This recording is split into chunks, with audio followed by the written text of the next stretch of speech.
Rise, my nation. Gather around and prepare. For tonight, our pride will be restored. Our shadow will fall with wicked damnation. Rise, my nation. Rise! Can you dig it?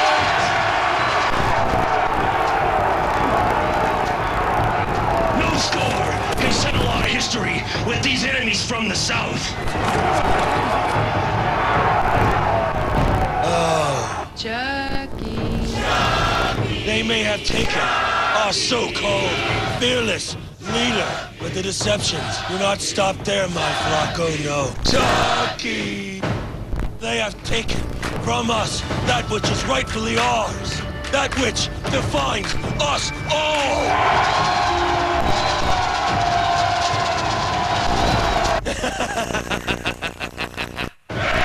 Listen, we have taken something from them of far greater significance. We have taken their vicious Sunday silencer. I am the Knight Rider, your fuel-injected vengeance machine. I am the rocker. I am the roller. I am the out-of-controller. Come with me, my brothers, to the field of war. 2 teams enter, 1 team leaves. Oh, believe my flock. This is your nation. This is our nation. This is the Raider Nation. Rise! Rise! I don't know about the rest of you guys, but I'm not doing any game from here. I'm too scared. Let's get out of here before dark.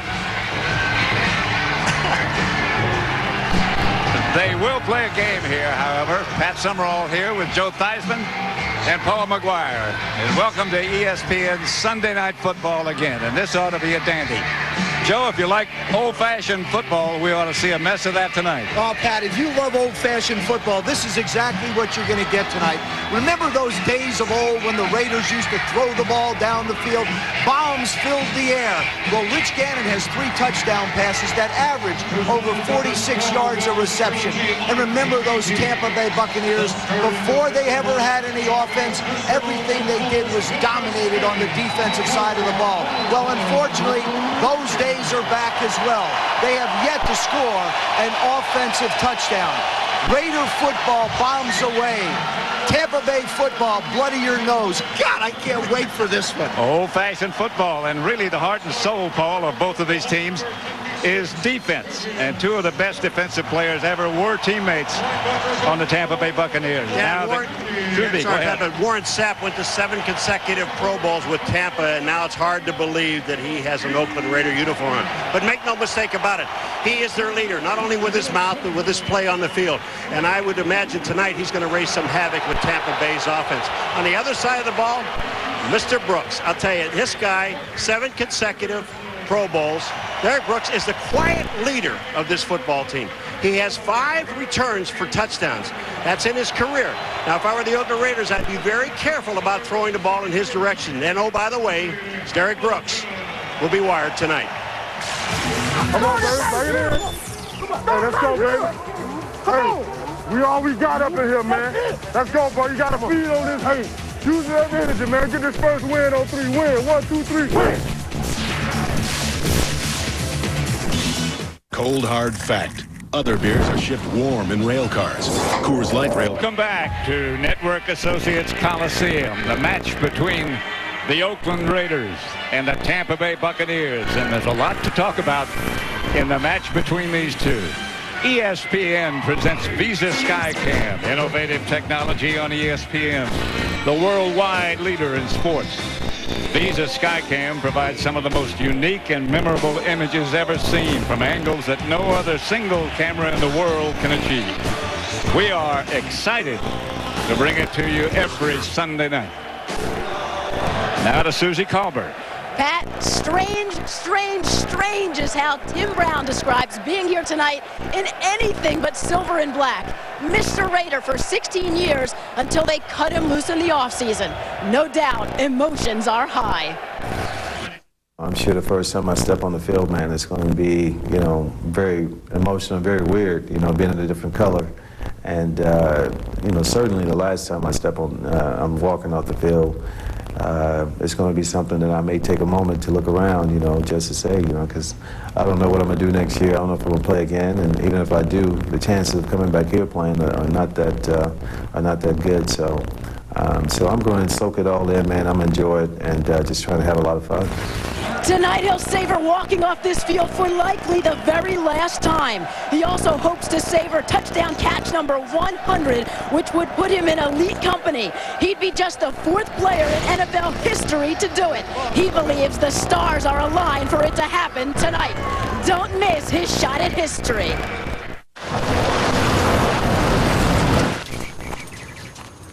From everybody, yes, too. Yes, he did. This has got to be an incredibly, just the emotion that's going on inside of him. He knows he's wearing silver and black, but for 9 years, he wore orange and white and pewter and all those colors that represented the Tampa Bay Buccaneers. In his own words, he built that franchise. And I think in his opinion, he did. Well, hey, you think about he built that franchise. How about when you look at Tim Brown? Excuse me. And Tim Brown, you talk about helping build the franchise. This guy was here for a long time. It's got to be, it's really got to be in their guts. You're going to see these guys a little nervous tonight. Sebastian Janikowski to kick it off. Torrey Cox is back deep. 5 yards deep. He's going to bring it out. And with some room, pretty good return. A determined return, my goodness. Ray Buchanan, Matt Stinchcomb, the ex-Raider, a new father, anchors the offensive line for the Buccaneers. The wide receivers, Bill Schrader, the ex-Packer. Tim Brown, though, the ex-Raider. For 16 years, he wore this color. Now he's in that color. Charlie Garner, also an ex-Raider. In fact, all 3 of those we featured are ex-Raiders. John Gruden loves him. He's the deep back. Tim Brown in motion. Garner. Only a couple. Stopped by Tyler Brayton. Raiders defense anchored by, I guess you could say, Warren Sapp, although Ted Washington has a lot to do with it. But Sapp helping a hurry by the Buccaneers. That's Garner again. Here are the 4 linebackers. DeLawrence Grant had a big game last week. He's the biggest linebacker, we think, in the NFL, 280 pounds. Charles Woodson, the key and anchor in the defensive secondary. It is 3rd down and about 5. Ball's at the Tampa Bay 29-yard line. Brad Johnson back to throw it, gets it outside. 1st down yardage to Allstott and more. Brad Johnson, of course, starting this game today, got pulled in last week's game and wasn't very happy. Felt like there was a quick trigger, but hey, he's not going to argue with John Gruden. And these are the kind of things that they're going to have to do. They're going to have to complete 3rd down passes and keep the chains moving to try and create field opportunities, field position opportunities for the Bucs. They have no explosion on the offensive side of the ball in the wide receiver position. They have no backs. Allstott split wide to the right this time. Quickly outside, Garner again. Charlie Garner tripped up. Boy, I'll tell you what, did he get an excellent block by Michael Clayton, number 80. This ball was tossed to the outside, and this is a rookie, Clayton. You really have to, watch this guy. Look at number 80. Bang! He gets it. And here comes, look at Sapp. Wow. You think Sapp has got some speed? He catches Charlie Garner from behind. Yeah, I think Warren Sapp's going to play the game of his life tonight. The Super Bowl was a great experience, but tonight is going to be the game of his life. This is not a bad offensive effort for a team that hasn't scored a touchdown yet. Allstott.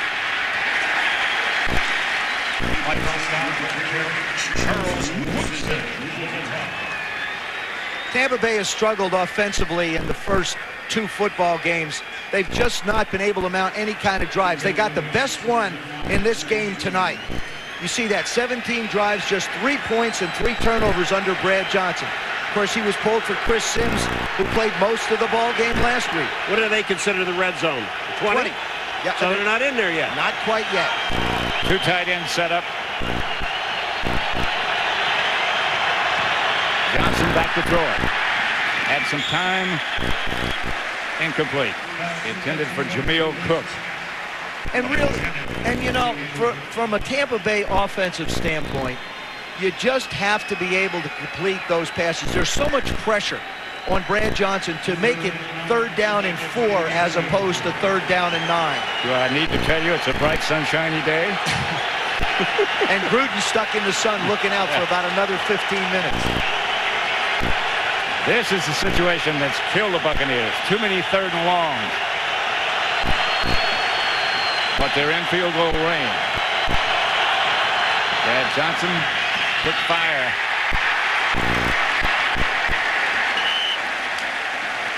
Tyler Brayton batted the ball down.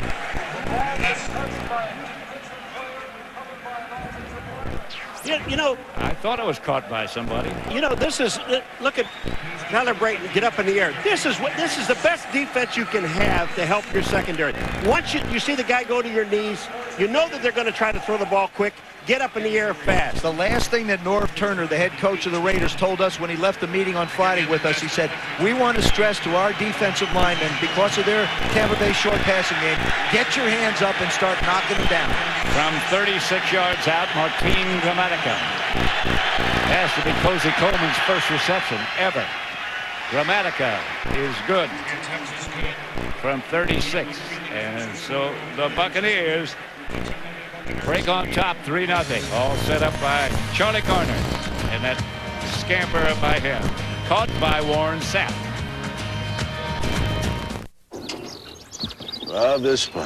Offensive effort. Settled for 3. And now Gramatica will kick off. Deep are Curry and Gabriel. 2 of the young speed receivers. On the bounce by Gabriel. Display some speed. Gramatica not going to get him. Finally down at the 30-yard line. And a fumble, and Buccaneers are saying we got it, and they do have it. Will Allen made the hit that knocked it loose after a 74-yard return. Well, you know, you have 2 young guys back there, and these are their speed guys now. Gabriel and Curry. And just take a look at this play. Going down, now, the ball is out. There is just no question that the ball is out by Gabriel. And Tampa Bay, you know, when they play defense, they play it very well. When they play special teams, they also play it very well. David Terrell looked like he had a shot at it, but it wound up in the hands of the Bucs.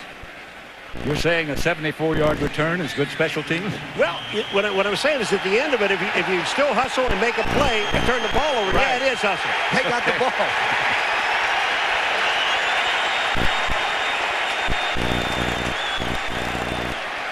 The Raiders have challenged this. What caused the fumble? I think they might want to challenge also whether the ball was inbounds also, right. If it had hit the sidelines before it was recovered. Now, it happened right in front of the Raider bench. So Norv Turner had a real good look at it. Oakland is challenging the ruling on the field of illegal recovery. Well, we'll come back with the result in just a moment.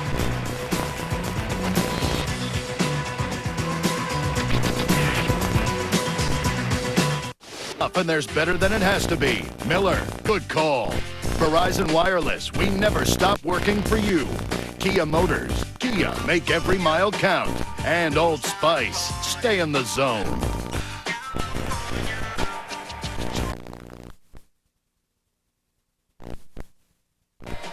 Here's what's being challenged.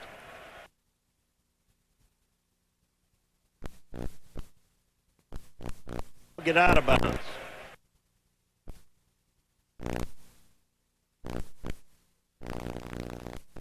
It looks like Ryan Neese, number 56, ran out of bounds.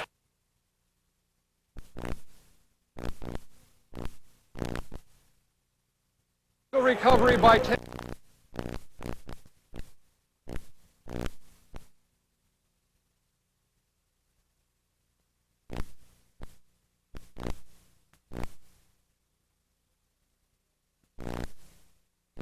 It sure looked like that ball got close to the sidelines. I think it was a good decision. Yeah. It turned out the officials did a good job of officiating the play. Charlie Garner is the lone setback. Garner gets the carry straight ahead, picks up one or two perhaps. Ted Washington, the mountain in the middle. Let's go down to Susie Colbert. Well, Pat, John Gruden's hours at the office are legendary, but no matter how much time the mad scientist spends in the lab, he only has so many ingredients to work with. I mean, just look at all that firepower that's been lost. They're still searching for an identity on offense. Tampa Bay going no huddle, so they're out quickly. Brad Johnson has time, finds a man.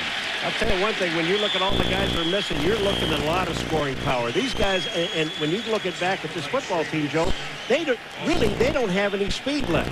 Well, just to give you an idea, Keenan McCardell had 84 catches. Michael Pittman had 75. And, of course, Keyshawn Johnson, who was let go, he was the third leading receiver when he was released the latter part of last year, had 45 catches.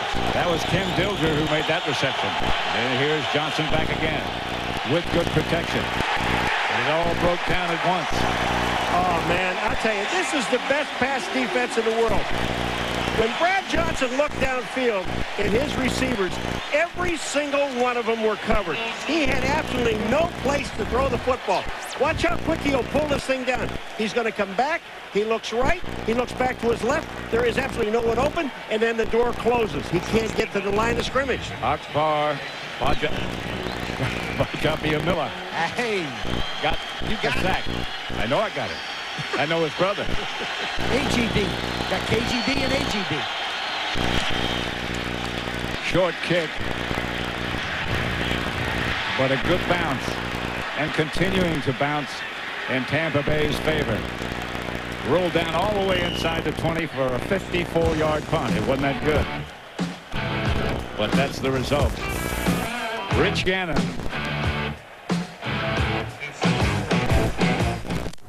Brown, the 16-year Raider stalwart, talking with his quarterback, Brad Johnson.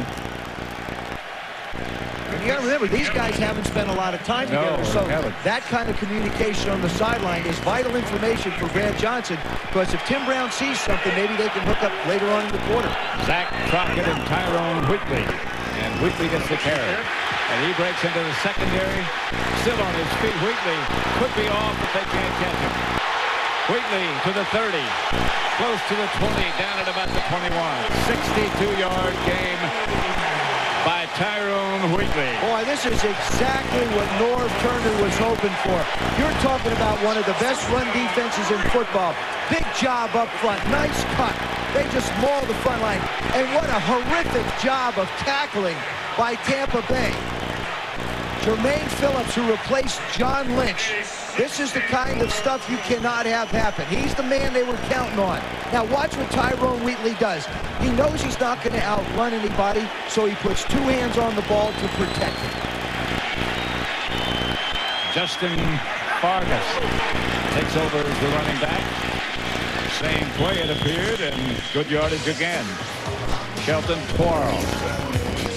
The offensive line, Robert Gallery, the #1 choice, and he is huge, and it's going to be good for a long, long time. Jerry Porter has taken over as the leader of the wide receiver corps, replacing Tim Brown and Jerry Rice. And Rich Gannon is the leader. His responsibility is to get him in the end zone.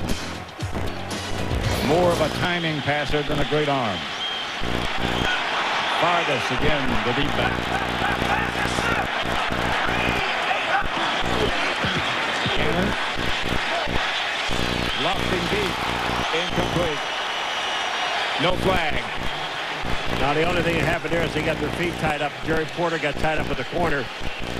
And this is just an excellent player sitting back there. That's Brian Kelly out there in the corner, number 25. Watch it. Here goes Porter. And I got his hands in 5 yards. Well, you know what? He can't touch him. I know he can't, Joe. And here's, he touched him before this, but the guy gets his hand in and knocks the ball away. I guess they're only looking at the end of the play now instead of after about 5 yards. 3 wide outs. Buck showing blitz. Gannon from the spread. He doesn't like that too much. But the pass to Rice is enough for a first. Jerry Rice did not have a reception last week. Yeah, but, you know, I had a chance to talk to him after practice on Friday, and he took such an unbelievable, in my opinion, positive attitude. He said, first of all, with the streak being broken, he said, that's no big deal. He said, I'll just start a new one. And he said, you know what, I haven't really caught a lot of balls, only 2 coming into this game. But he said, you know, as this season goes on, I will make myself a bigger part of this offense. And for Rich Gannon, this is the first time in 3 years that he's been able to run any kind of a pass offense out of a shotgun. He's gained 4 yardage in my car. Incomplete. Crockett. The Buccaneer defense. Anthony McFarland becomes the anchor in the front 4. After Warren Sapp is gone, he and Simeon Rice, Derek Brooks, great linebacker, and a great person to go along with him. And if there's a big play to be made, Rondé Barber will make it, or he'll be involved in somehow. That pass to Jerry Rice, I was really impressed with this offensive line of the Raiders. I mean, nobody got off the line of scrimmage for Tampa Bay. Amos Zeroe is the deep back. Gannon with pressure coming into Grace. Well, Rondé Barber that time. First we saw Brian Kelly on Jerry Porter. That time we get a chance to see Rondé Barber on Doug Gabriel. That's Kelly. I'm sorry, excuse me. Brian Kelly does it again. Getting pushed back. And this is a departure for Tampa Bay. Monty Kiffin, their defensive coordinator, had talked about changing up a little bit. They've always been a Tampa 2 cover 2 team. Now they've gone to a little more man-to-man and a little more pressure up front. A little bit of a different look from the Bucs, trying to force the issue. J.R. Redmond is the deep back. Gannon scrambling to the 5. Oh, man. He may have the first down. I know what he's got. No, he doesn't. No, he doesn't. I beg your pardon. He's got a headache. Derek Brooks. We talked about Derek Brooks, who's a silent leader of this football team, and all the things that he does. Now, you want to see a head-to-head hit? Here comes Derek Brooks, 55. Watch this. Bam! And that Gannon has got a headache because he went, look at this. And you are? Believe me, he knows who he is. You are, and I am. I'll tell you what, he's about 2 inches shorter than he was, too, when he took off. Sebastian Janikowski rips it through and ties the game at 3. 5:36 left to play in the first quarter at the Coliseum in Oakland. Goes 3-3 tie. Full night of football next Sunday on ESPN starting at 7:30 Eastern Time with NFL Primetime. Then Marshall Faulk and the Rams take on the 49ers in San Francisco on Sunday Night Football at 8:30 Eastern. We don't have far to go.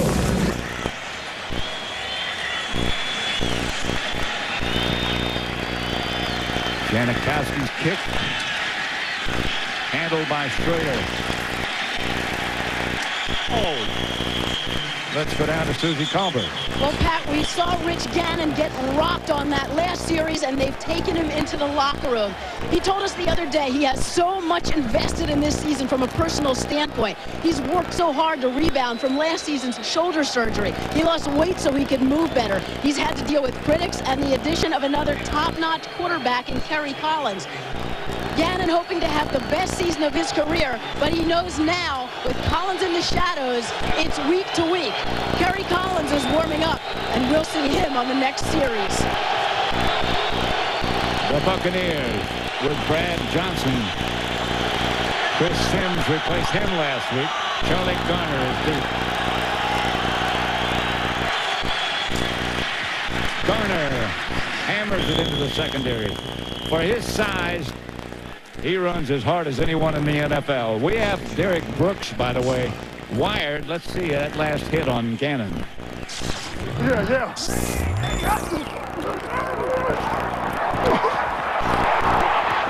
What's up, baby? Oh, yeah. Oh, yeah. Oh, yeah. Hold on. I'm going to tell you, did you love that? After hold it, he's hurt. And I mean, quit celebrating. I like that, man. He realized he was hurt.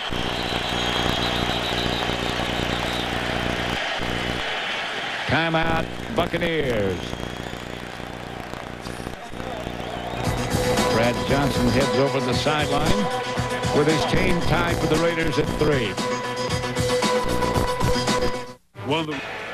The good old Sunday stud. Vote for today's top performance. John Carney, Jamal Lewis, Peyton Manning, Donovan McNabb, or Randy Moss. Oh, they all had outstanding days, didn't they? Look at those numbers for the quarterback. Look at Peyton Manning. Here's Allstott. Airborne, trying for the first down. He's got it. Close to it. He's got it. There's a guy who's coming back from neck surgery. Only had 6 carries in the first 2 games. I ran into him in the tunnel on the way out tonight. I said, Mike, you going to carry the ball some more tonight? He said, yes, I am. I hope you didn't agree to run into him, did you? No, I just bumped into him. Just bumped. I'm tired of running into things now. You bumped into him and he shot you into the middle of the field. He looked at me like,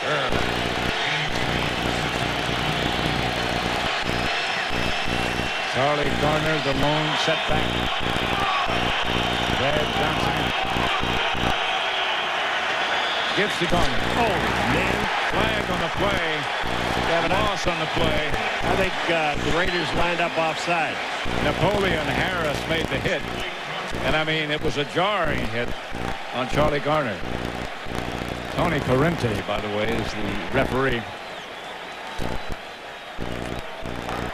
Illegal motion, offense, number 88, moving forward at the snap. This penalty is declined. Second down. Ex-Raider Ricky Dudley. Well, let's just take a look at the hit. Watch this. You know when a guy gets hit hard. Napoleon Harris hit him is when he goes the other way. and his feet come right off the ground. And he's running with the football forward.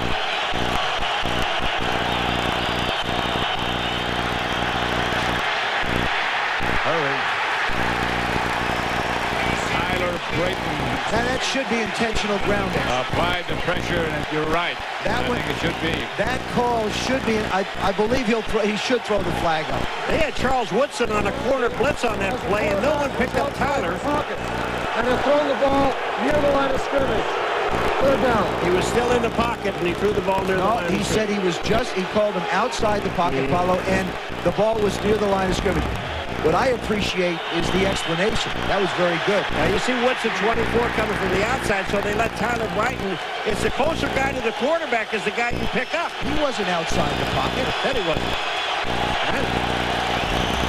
Tim Brown in motion. Quick pass to Garner. Garner is elevated and dropped backwards by DeLawrence Graham.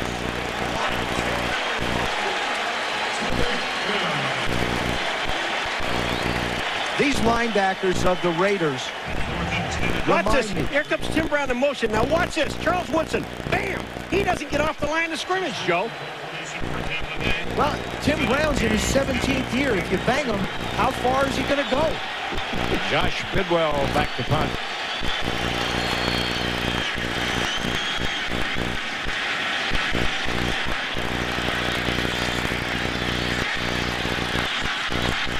Other people were right there. Philip Buchanan trying to make the return. 45 yards flag on the play.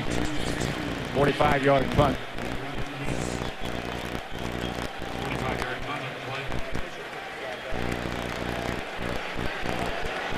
There is no foul for offensive holding on the play. It'll be first down. Let's go down to Susie Colbert. Pat, some good news for 2 running games that had struggled. They are on the move tonight, Charlie Garner with a 31-yard run to set up a field goal to make it 3-0. Tyrone Wheatley answered. A 60-yard run. Janikowski put 3 more on the board. But the bad news for the Raiders, Rich Gannon, a mean hit by Derek Brooks, taken to the locker room for x-rays on his back. And Tim Brown talking up his quarterback, Brad Johnson. What adjustments can they make so Brown can record touchdown number 100? Stay tuned.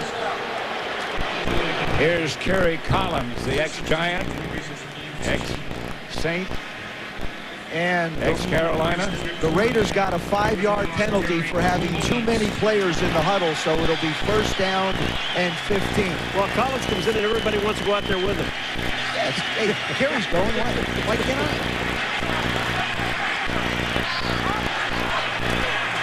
Collins, incomplete. Kerry Collins is somebody that Norv Turner and Al Davis really love having around. He's got the big arm. They've added speed, young speed to the wide receiver position. And this is the kind of football that the Raiders have wanted to try and get back to, throwing the ball down the field. Kerry Collins has that kind of an arm. Talked to him before the game. He said the toughest thing here is that you just don't get a chance to practice a lot being a 2.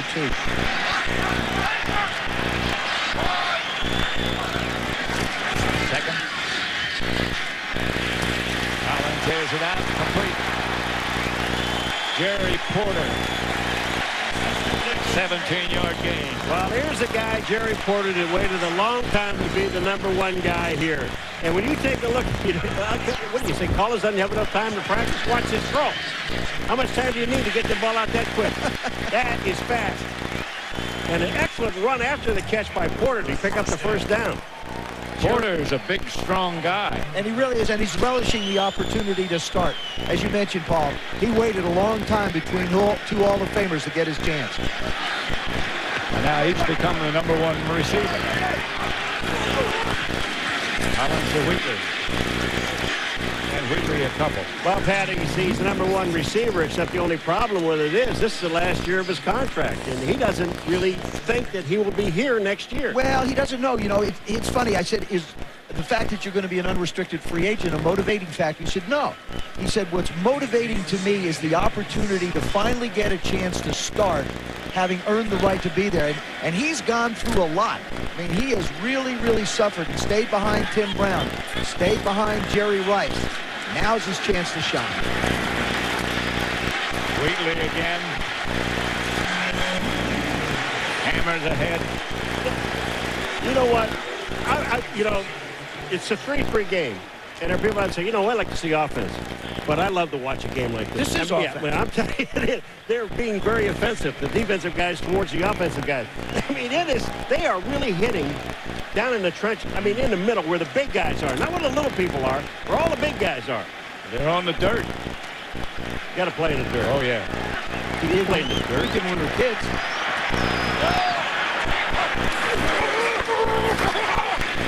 Wheatley again surges into the secondary. What happened to Tyrone Wheatley? Norv Turner's always liked one back. In every offense that he's either been a coordinator of or a head coach of, they've been successful. Emmitt Smith from 91 to 93, Hall of Famer. Stephen Davis, unbelievable, helped Carolina get to the Super Bowl last year. LaDainian Tomlinson, the best back in football considered by so many people. And then, of course, Ricky Williams, the couple of years he had him in Miami.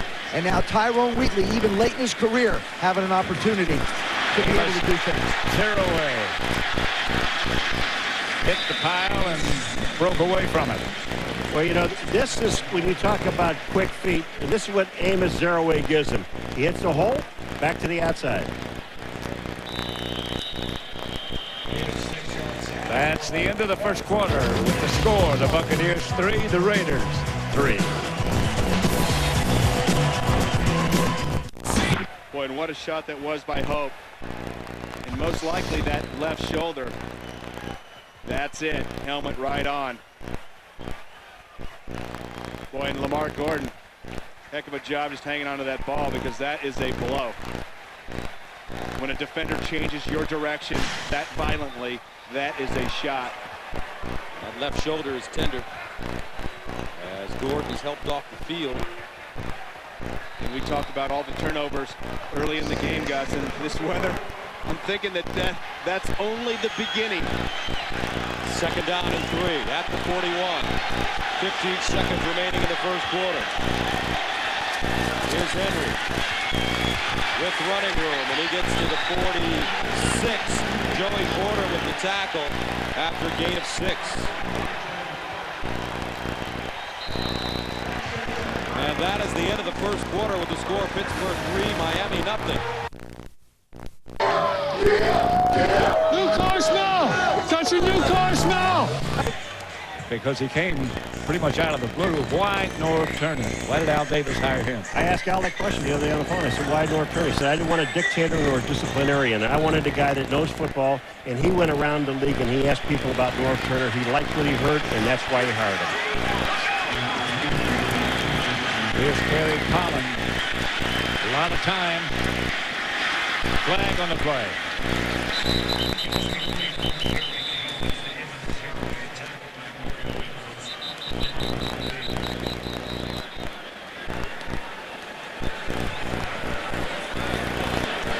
A little pushing and shoving going on. Well, the officials are throwing flags, and then they're trying to talk to each other, and in the middle of it, they're John. When we came up, Vision. Well, you think of Tampa Bay's defense. This defense is built on speed. Monty Kiffin wants guys that can run. They're not 340-pounders up front. Illegal contact against an eligible receiver. Defense number 20. This penalty is declined. The result of the play, first down. For more on Norv Turner, here's Susie Colbert. Well, it's a good thing that Norv Turner is no stranger to a quarterback controversy. Of course, last year in Miami, he had Fiedler and Greasy in Washington, Hostetler and Farrat, Johnson and George, but he never had the situation where two quarterbacks had both been to the Super Bowl, and he said the key to surviving that is two character guys. He's got that in Rich Gannon and Kerry Collins. Kerry knew if he sat and he was patient, the future was ahead of him. Well, that future may be right now. You know, also, Susie, Kerry had a chance to go quite a few other places, but he chose Oakland because he felt like this was going to be the right kind of spot for him in the future. Because, I mean, Richie Gannon's in his 17th year. You just got to figure there aren't a whole lot of years left. But yet, even though Kerry Collins has played 10, he's got to be looking at another 6 or 7 at least. Collins' last completion to Doug Jolly got 4 yards. Wheatley. Here's the 25. Without interrupting the game, here's the latest on Tropical Storm Jean. Winds of 55 miles an hour. Doppler radar shows still some gusty winds across portions of the Bay Area, but it appears the worst will be moving north of the region by later on tonight. Complete updates and a recap on Jean coming up tonight after the game on ABC Action News. Some new players on their football team, it just doesn't matter. And certainly Rich Gannon knows what this defense did to him in the Super Bowl a couple of years ago. Destroyed him. But this is an entirely different offense than the one that the Bucs prepared for in the Super Bowl. 3rd and 2, Wheatley. Got it? Close to it. Jimmy Ray, the offensive coordinator of the Oakland Raiders, now has this game set up the way he likes it. Norv and he both want to run the football first. Established runs. You see 84 yards already out of Tyrone Wheatley with the one big one. It sets up the play-action pass. And with the speed and size of these wide receivers, they have perfect opportunity once they get down. If they got this for a first down, they got it for a first down. If it touches that line, the 23-yard line, it's a first down. So you're saying they made it? I said this is your first one this year. What did I tell you? Okay. Did they make it? Okay. You know, he's been questioning me, Pat, for a long time. Who has? This guy over here. How dare he? Yeah. That's what I was asking the question. No, you're not questioning you. Raiders overwhelming numbers on rushing yardage. I think this is a great situation for Jerry Porter. Collins looking in his direction. Still out of bounds. Flag on the play. Brian Kelly, the defender, John Gruden is saying, what the heck is going on? And the officials are going to have a discussion now. A little bit of a huddle among the officials. That ball was way out of bounds. But you still just remember one thing now about that rule, boys. After 5 yards, you can't put your hands on them. Well, yes, you can. If the quarterback gets out of the pocket, yes, you can. They're The trying flag to. will be picked up. There is no foul in the play. Second down. There you go, Patrick. Thank you. But why? The quarterback was out of the pocket. Right. It's a rollout. Yeah, but I mean, well, you can cut him if the quarterback's out of the pocket. You can cut him. Yeah, but you can't grab him and tackle him going for the ball. I mean, I don't think it matters whether the quarterback's in the pocket or not. If the ball's in the air, you have to play it as a pass. Here is Wheatley again, and he got only one. Stopped by Derek Brooks. I'll tell you what, you may run to Derek Brooks a couple of times up that middle, but if you think you're going to make a living off of running at number 55, you're wrong. Watch him read. Watch him fill the hole. Derek Brooks in the hole, underneath, making the tackle along with Barber. Keep in mind, Doug Jolly, who tried to block him, number 88, is really his strength is pass receiving, not necessarily run blocking. It's the 13th play of this drive coming up. Collins has Wheatley behind him.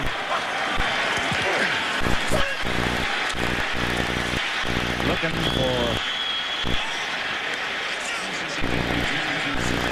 Zach Crockett, the fullback. No chance. Well, that isn't who he was looking for. He was looking for a whole lot of other guys besides Zach. That was his last glance. So you're looking at great pass defense again. They're not going to let you get deep on them. Hey, these are the Tampa Bay Buccaneers. Yeah. In 02, they were number 1 in the red zone. In 03, they were number 2. And coming into this game, they were tied for first. So this team knows how to keep people out of the end zone. Janikowski from 40 yards this time. And he puts the Raiders ahead, 6-3. About the kind of game you would expect from these two teams. Sand painting is practiced by many coaches. Throwing it softly to the running back. Too tough to throw it downfield with inexperienced quarterbacks. And here's Haynes. Ron Haynes gets outside. Oh, and what a great run by Haynes. Lowers his shoulder and delivers a lick. Relaxed Fit Premium Quality Denim. Michelob Ultra. Lose the carbs, not the taste. And State Farm, providing insurance and financial services. Back at Network Associates Coliseum, the Raider Nation leads 6-3 over the Tampa Bay Buccaneers. A couple of Chucky dolls hanging high here. Janikowski to kick it off. Corey Cox.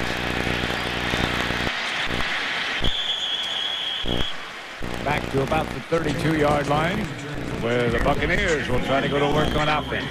Brad Johnson will remain the quarterback. Remember, Tim Bowens and Larry Chester are out of the lineup. Boy, and their Steelers are starting to get a little bit more push up front. You see the blocking schemes right here. And look at that hole for Haynes. And I think he's going to be awful close. End up getting the first down. And as a Miami Dolphin, you've got to think in this weather, there's no way they're going to throw it, even at a shotgun. That draw shouldn't have caught him as off guard as it did. First down at 10. At the 30, Bettis back into the game. What a sight here in Miami. Bettis to the 31, maybe the 32. Jeff Scanino with the tackle. Thursday on CBS, critics call the new Survivor a triumph. Don't miss a minute of Survivor. Vanuatu, Thursday at 8/7. Chance that he had, that was how he should start. Same kind of tropical weather. Whoa. So Bettis remaining in the game, 2nd and 8 at the 32. Remersma in motion. Here's the bus. Nowhere to go. He'll blood tests are needed to check for liver problems. Tell your doctor about other medications you are taking, or if you experience muscle pain or weakness, as there may be a sign of serious side effects. Thanks to diet and Crestor. Through the line, there's Jay Williams making the blow. And it was all Jay Williams.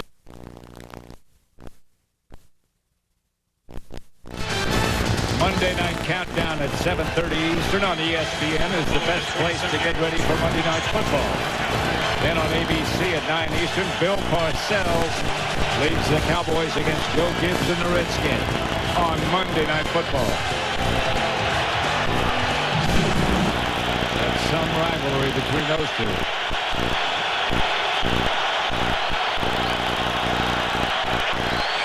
Johnson, quickly. We asked Warren Sapp what it feels like to be a Raider. I know it's going to sound a little crazy to you, but I'm still a Buck, but I just wear silver and black. I mean, because that's in my blood. I mean, I built that place from the ground up. I mean, you have to understand. I mean, for a long time, that's all I ever known. And it's different to be able to I can't turn 9 years of my life off just like that. Wide open was Bill Schrader. 54 yards pass completion from Johnson to Schrader. You know, Warren Sapp, you know, it doesn't make any difference what uniform he's wearing. He's going to give you 100% every single down. But I'll tell you, this one here got to make you a little bit mad. Because Bill Schrader is wide open going down the middle of the field. If he was led, he scores. You don't get much more open than he was. So the Bucks are at the Raiders 16, 1st and 10. Allstott is the deep back. Johnson fakes to him, rolls right, throws it away wisely. That big play that Billy Schrader just caught, it really caught the secondary in coverage. There comes up on a play action fake. That's Buchanan.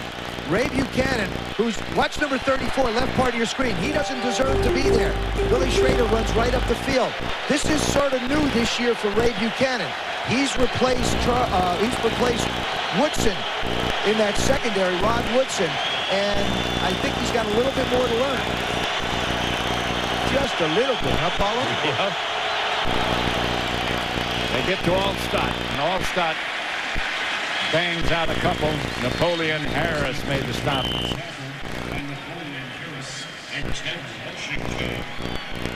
Well, the Tampa Bay Buccaneers, 9 straight quarters without an offensive touchdown, and now they are in the red zone.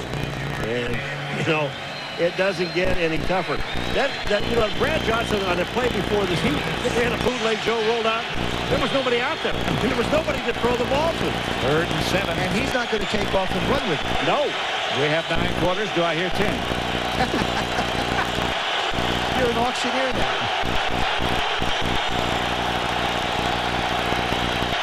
Brad Johnson back. Pumping and throwing and out of the end zone. Bill Schrader, the intended target. The Raiders on that series did a terrific job of covering anybody that goes out in the route. That's Denard Walker. There's the corner route. Just looking at the quarterback, playing it back, and then looking back. Where's he going to go? Okay, should I go to Tim Brown? No, Tim Brown's getting stopped right at the line of scrimmage by the linebackers, not letting him go. Danny Clark was not going to let him out into the route. Martin Gramatica. This one's 30 yards. He was good from 36.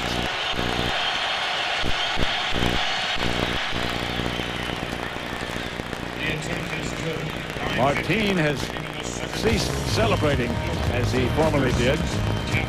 Hurt himself. 6'6". Leon, free agent year. Hearing card. I see you working with the roast beef. You got your baby quiche. Glad you like it. I do. Let's get back to the trade room. This is what you do, man? You just sit up here all day, eat sandwiches, watch the game, and repeat what you see into that microphone? No, it's a bit more complicated. How much they pay you for this gig? Go and tell me. Oh, forget about it then. Okay, sir, here's your not counting training camp, when you go live bullets in the regular season, it takes 3, 4, 5 games to kind of get that chemistry, get in sync, and start working together, getting all the line calls, and you see it from the pond right there. And Damian McIntosh, the left tackle, comes over as an unrestricted free agent from San Diego. Geno James, the left guard, came over as an unrestricted free agent from Carolina. And John Sinclair from St. Louis, the right tackle, as an unrestricted free agent. 3rd down and 1. Feely leans forward. And Feely has the first down. Ever been before. Yeah, that's what I'm talking about! On October 8th, from the producer of 8 Mile, comes one of the greatest sports stories of all time. Friday Night Lights, rated PG-13, at theaters Friday, October 8th. I'd do anything. The new series. You see where the white jerseys are pushing the black jerseys. That's what you want. That's what the Miami fans haven't seen thus far this year. 1st down and 10. Leonard Henry running again. And Henry. Most of the day staring into space. You could tell that this 0-2 start, was not setting well with him. Dramatica to kick it off. Doug Gabriel is deep. And he was running back 74 yards last time. And he's got an alley again. Good return out to the 37. Stopped by Ronde Barber.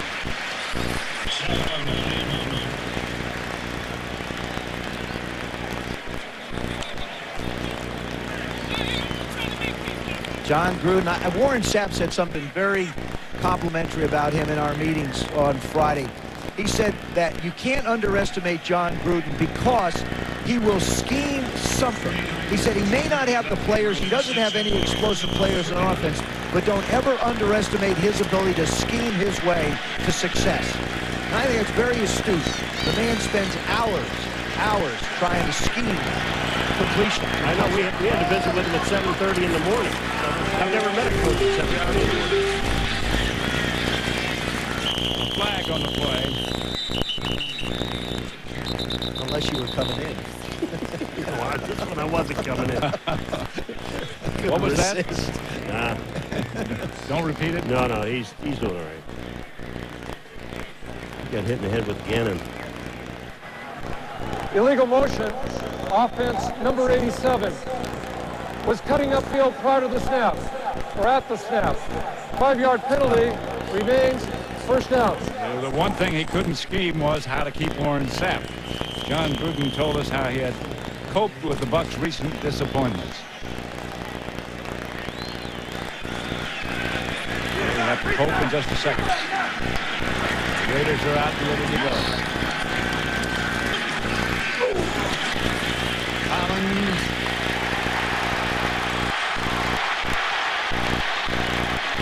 Doug Gabriel made the reception, 30-yard gain. Strike from Gary Collins. Well, you just have to respect speed. As good as the Tampa Bay Bucs are defensively, when you get so much speed, watch the left part of your screen. That's Jerry Porter going right down the middle. He takes 2 Bucs with him. He takes the safety and the middle linebacker. All right, let's look at their number 1 drafters, Robert Gallery. I'm going to tell you what, they love this guy. Robert Gallery, I asked him, why would you take this guy number 1 and tackle like this? They talked about, every coach ever talked about this guy, about his feet.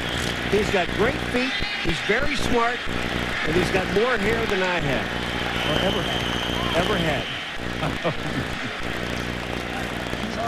He got great feet, but he also got some huge shoulders. I mean, he covers from hash mark to sideline.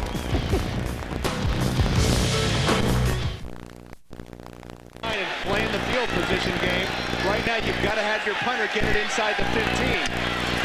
Dirk sends it back to Antoine Randall. Takes a bounce. And what a special teams play. Beautifully done by Jeremiah Bell. Downing it inside the 10-yard line. 39-yard punt by Matt Turk.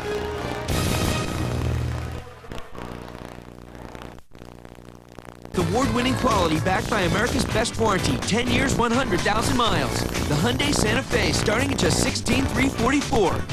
With Hyundai, you win. Get a 2004 Santa Fe with up to $2,250 cash back or 0% APR. Whoever said less is more did not know what they were talking about. More is definitely better. Like more shoes, more free time, and more choices.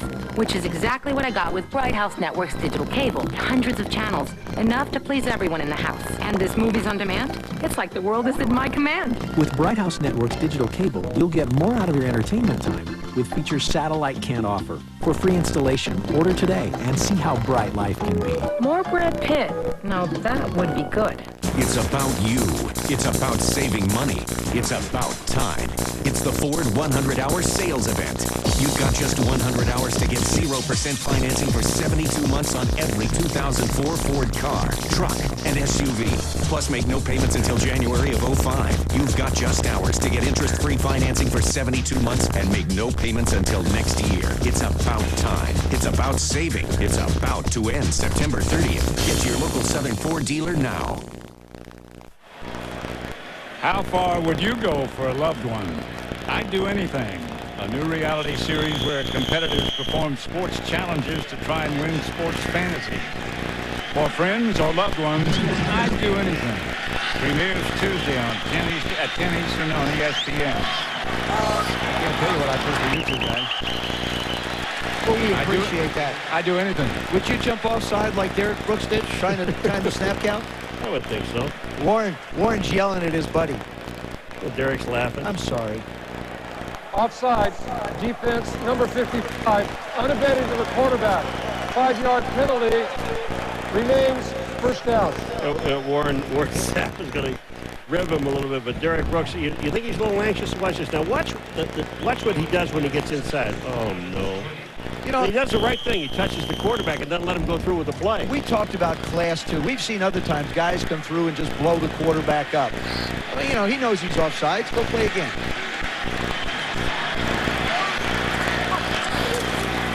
Collins. Wheatley.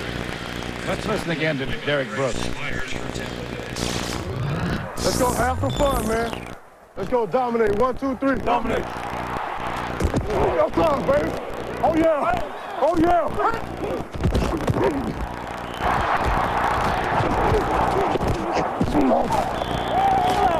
What's up? You ain't going nowhere. You ain't going nowhere. I love that. You ain't going nowhere. He already went 25 yards. He went somewhere. He's in the backfield making tackles. He's down the field making tackles. Wheatley. Enough for a first. Jermaine Phillips made the stop. I mentioned this before, but I think it's important to understand that this is the type of football that Norv Turner loves to run offensively. He wants a big back. He wants a back to be able to pound and pound. He wants to draw the safeties up so he can get one-on-one coverage outside and give his receivers a chance to work down the field. We said what? The day before yesterday. Coach, who's going to be your running back? He said, whoever averages better than 5 yards stays in. That's right. Wheatley's averaging just over 10. So he's the running back.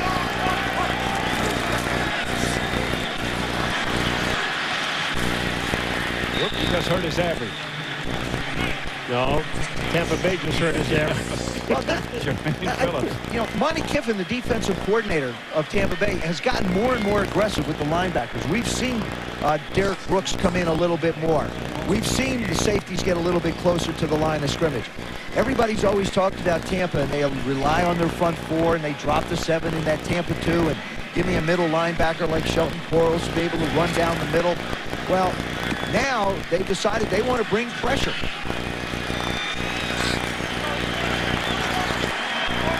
Three wide receivers.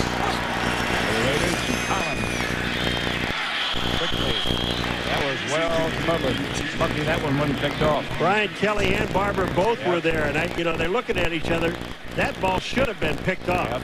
See, and I don't think that's Kerry Collins' strong suit. Now, Rich Gannon's got quicker feet and can make that throw. Kerry Collins takes a little bit longer. The ball comes in a little bit late, and Brian Kelly almost has a pick. I think Kerry Collins is a quarterback that You drop him back 5 to 7 yards. You let him throw the ball 12, 15, 20 yards down the field. That's more his strength. When he came out of college, that was one of the things that people were concerned about. It took him a long time to wind up and throw. He is a 7-step guy, you're right.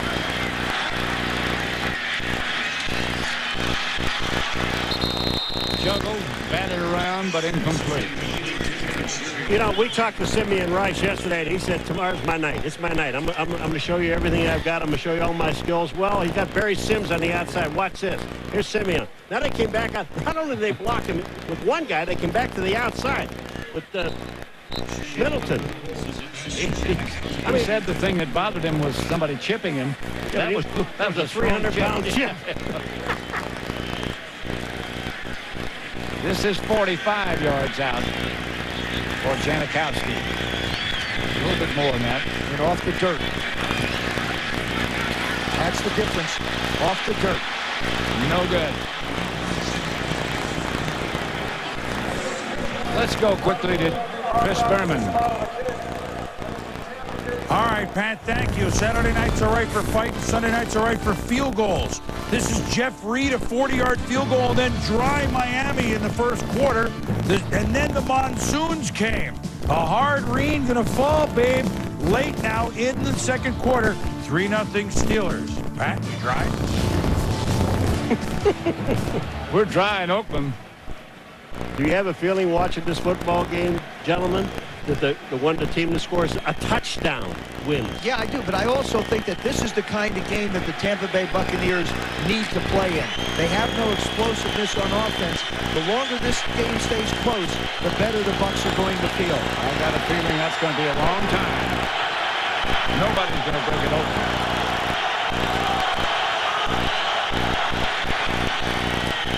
Garner dancing and juking, but nothing doing. Charlie Garner hurt his knee. Charlie Garner tried to make a plant, and the knee just slipped out on him. Yep. Oh, he's grabbing it now. Gosh, you hate to see that. We saw that happen with Philadelphia Buckholder. Here's Charlie Garner there. Look at it just goes. I mean, he's not even hit. He's trying to make a move back. And on this game's special, too, for Charlie Garner. He was here in Oakland. You know, he had knee surgery. That's a terrible thing to see. Well, with Tampa Bay, you're going to get a big dose of Jamel Cook, number 43, and Mike Allstott, number 40. And this may be the biggest backfield in football.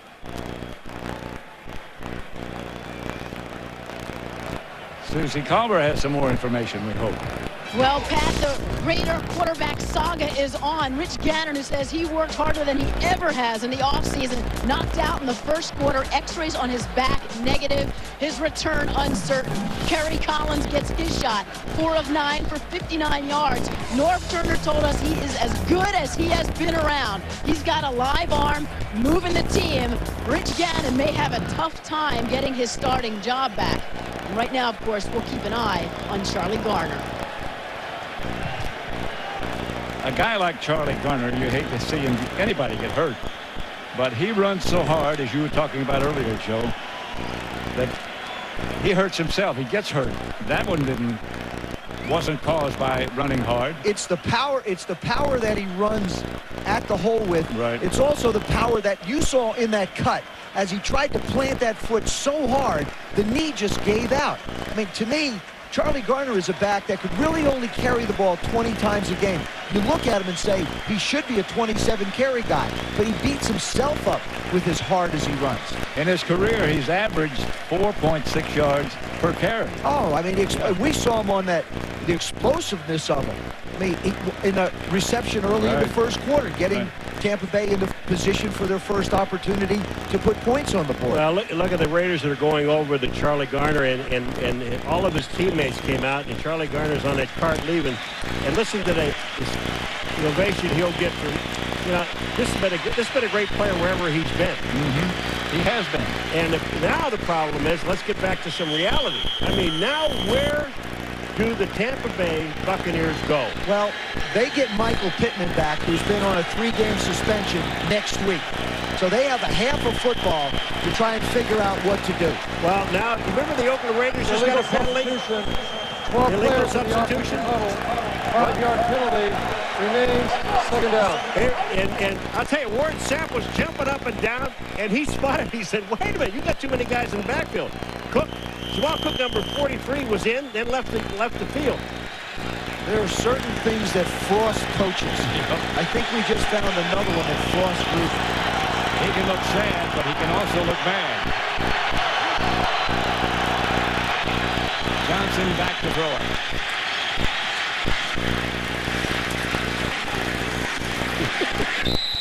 Mike Allstott gets some of it back. You wonder, he's had surgery, Allstott has. You wonder how concerned he is about his neck and his shoulders. I don't think it's bothering him right now. You know, he's thinking about making a play. But when you look at it, when they throw the ball to him out in the flat like that, and you're on defense, and you see this guy, he's got shoulders as wide as a truck, and you know you got to hit him, and you better not go in there lightly. You better take him on. Third down and long. Johnson going long. No flags so far. Incomplete. Michael Clayton was the intended receiver. Michael Clayton, their #1 pick out of LSU. He is the guy, if you're going to say, Pat, one guy that has the speed on this Tampa Bay offense as far as their wide receiving corps goes. He's the one. Up the field. Look at the range.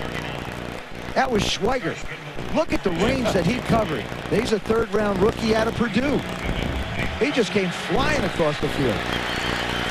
Josh Bidwell with his back to you.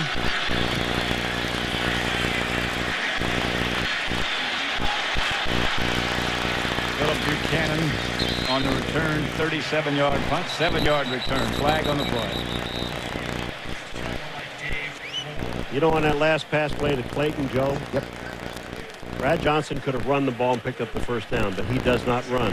When he got back out to his left-hand side out here, there was nobody there, and all he had, I mean, he could easily have picked up the first down, but he has one receiver downfield and he threw it to him. That was one of the things that John Gruden talked to us about, why he put in Chris Sims last week. He put in Chris Sims to try and create a little bit more with the legs. During the return of the kick, illegal block in the back, receiving team number 24. 10-yard penalty, first down.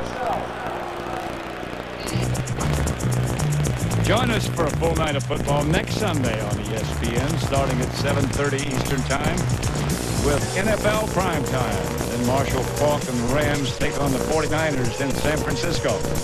Sunday Night Football at 8:30 Eastern. I think, wasn't it the 49ers got shut out today? It's the first time since football was invented? I think 77. 420 games. And we have them next week. Get a chance, hopefully, to score. They lost to Seattle. Bad.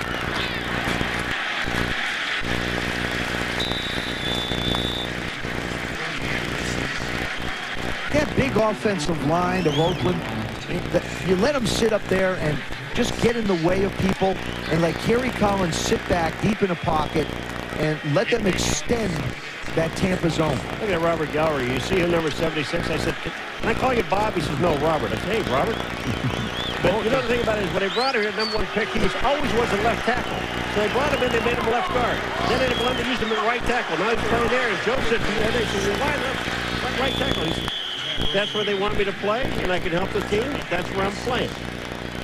Tyrone Wheatley carry it. Look at him laughing. The pass completion before was to Courtney Anderson. Robert Gallery, I'm telling you, this guy is huge, folks. And he's also learned how to use his hands. Look who's in the game on offense. Warren Sapp. Well, it's a short yardage. It's like goal line. Warren Sapp. He's got great hands now. He did it in Tampa. Yep. Mr. Collins. Wheatley gets the first down. Now, Charles Woodson was someone else that had tried to beg to get on the offensive side of the ball, and Norv Turner said, nah, I don't think so, especially with as much camp as Charles Woodson missed. But Warren Sapp's played there before. As a matter of fact, Brad Johnson threw him his first touchdown pass. Right. The Oakland Raiders have 1 timeout left plus the 2 minutes. We're going inside at 3 minutes now, and they're just kind of grinding it out. Well, I think they're going down. I think this one goes downtown.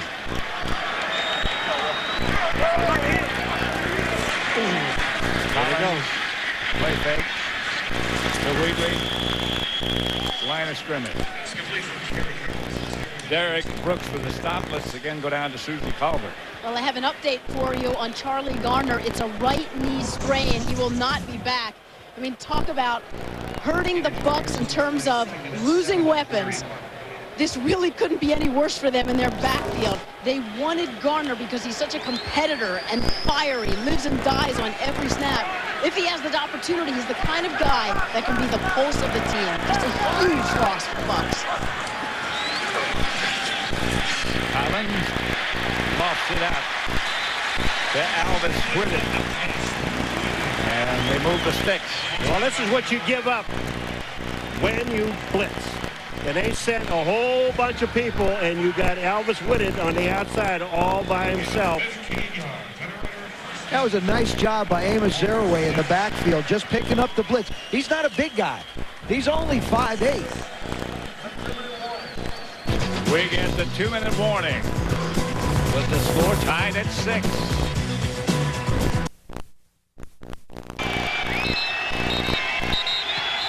And a whistle prior to the snap. And this will go against the Steelers. A false start against Pittsburgh. And Bill Cowher can't believe it.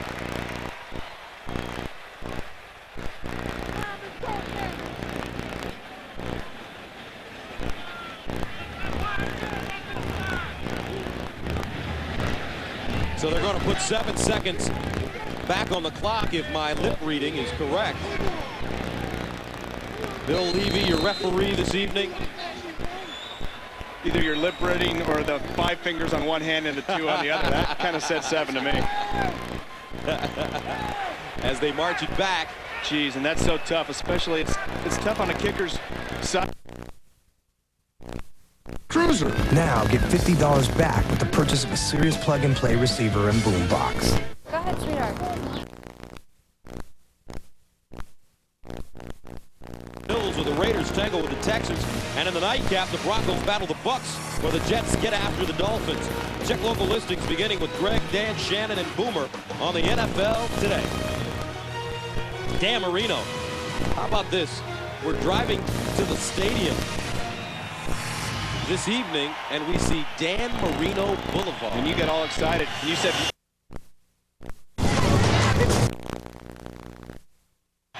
45-yard field goal attempt coming up for Reed.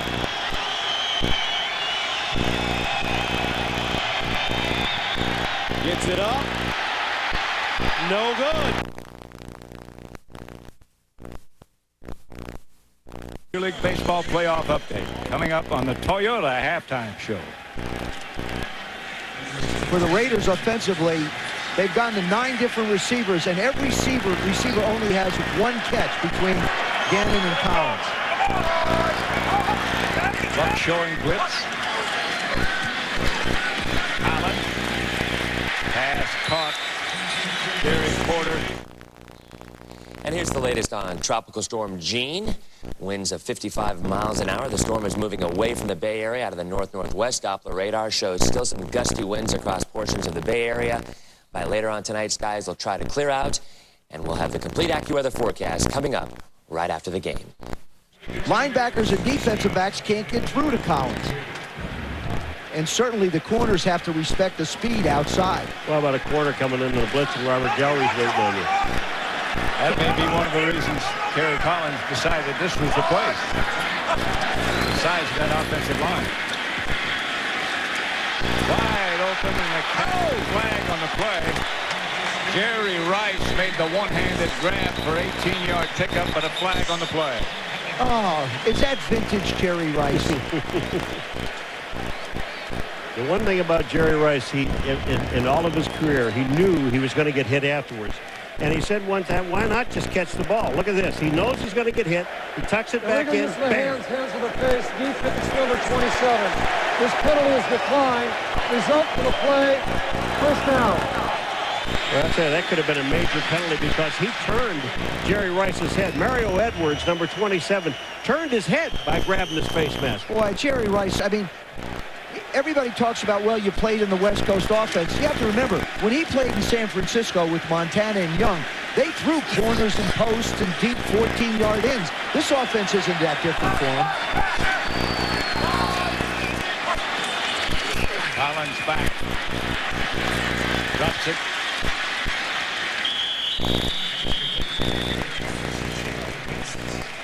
J.R. Redmond, one of the bevy of Raider running backs. Now that's another guy that's caught. It's 10 different people who caught the ball, and each one has one catch. Here's Collins being chased. Incomplete. You know what? This was the very first time that Simeon Rice even got close. And he comes from the outside. He told us he's going to have a big night. Well, let me tell you something about your big night. First of all, you're not going inside, Sims, but that is about as close as he's been to the quarterback this entire night. And he's tired. You run around buildings all night long and you get tired. You would be tired. 0-2, he had 15 and a half sacks. Last year he had 15. He certainly has made a lot of people pay the price, but not tonight. Here it comes. Outside quickly. Touchdown, Raiders, Ronald Curry. How about Jerry Rice's block? How about Jerry Rice's block? I mean, it starts with the call, then the execution, then the block. Boy, they caught him in that blitz again. They have two guys on the outside, and Jerry Rice makes a block that's absolutely superb, and it's touchdown.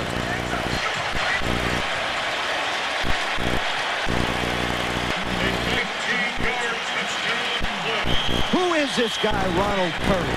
Quarterback. Point guard. Point guard and quarterback in college. Janikowski for the extra point.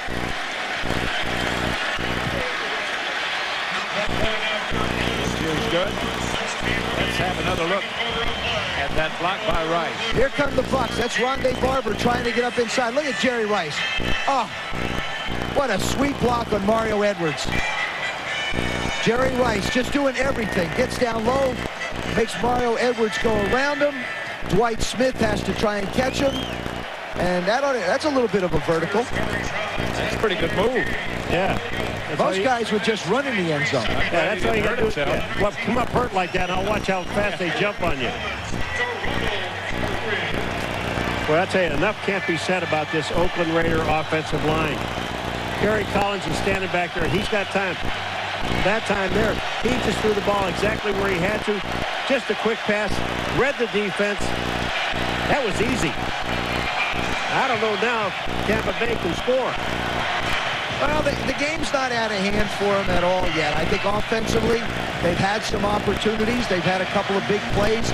It's going to have to come in the passing game, obviously now, without Charlie Garner. And we might, I mean, if that's going to be the case and you got to throw the ball down the field, might be the opportunity for Chris Sims to come back in. Not that Brad Johnson isn't a good quarterback, but he doesn't provide you the mobility. Plus, Chris Sims has got a great arm.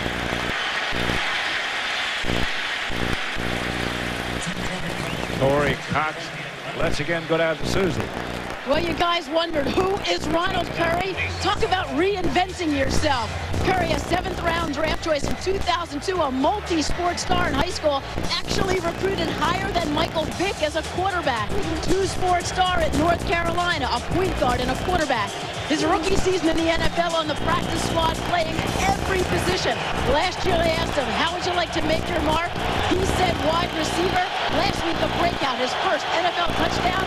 Now he has 2. Brad Johnson drops and throws, and the pass is complete. Hello. Charles Lee with the catch. First down.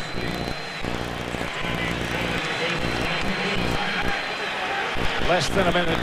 They have 2 timeouts remaining. Tampa Bay does. So they have plenty of time. Problem is, they're using a lot of it at the line of scrimmage. Johnson.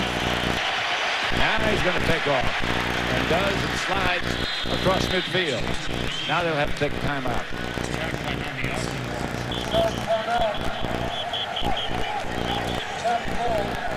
We see Brad Johnson trying to mount a drive for his team. But boy, what a job Kerry Collins did on that last drive. Just a nice job of finding places. Quick throws outside. Down the middle with the deeper routes, of course, helped by terrific catches. Then the really quick throw outside to Ronald Curry with the great block by Jerry Rice. Hey, when you think about the distribution, 10 receivers have caught the ball. 5 to wide receivers, 2 to tight ends, 3 to running backs. Only 2 guys in the first half have caught more than 1 ball. Well, the only guy that hasn't caught a pass is you, Tuiasa Soko, you, third quarterback. And you.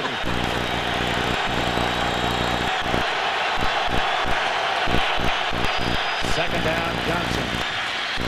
Pass complete. Michael Clayton. Another first down. 15-yard pickup.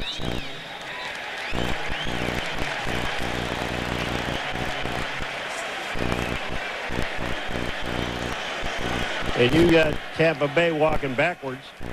Boy, now that is just a tough penalty for Gruden's offense. Pass interference, offense, number 80. 10-yard penalty, repeat, second down.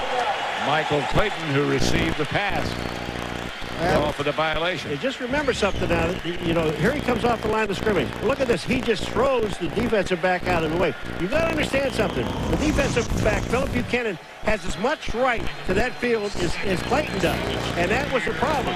You have to either go avoid him, but you can't push him out of the way. It works both ways. Second and 15. No blitz. For pressure. Warren Sapp. Warren Sapp with the heat on Johnson. The one thing I said about Warren Sapp at the opening, which is really true, this guy never stops. He'll give you 100% on every single down that he plays. And Warren Sapp on this play just does not stop. Here's that. Watch this, 99. Look at Warren Sapp. He's double teamed. Now he goes back to the outside, and he puts the heat on Brad Johnson. And we saw his explosiveness and his speed when he ran down Charlie Garner in the first quarter. He was a heck of an athlete in high school. Still is. Still in high school? No, I don't think so. Johnson, ball is loose. The ball is loose.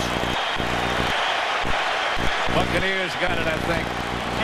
Charles Woodson applied the pressure that knocked it loose.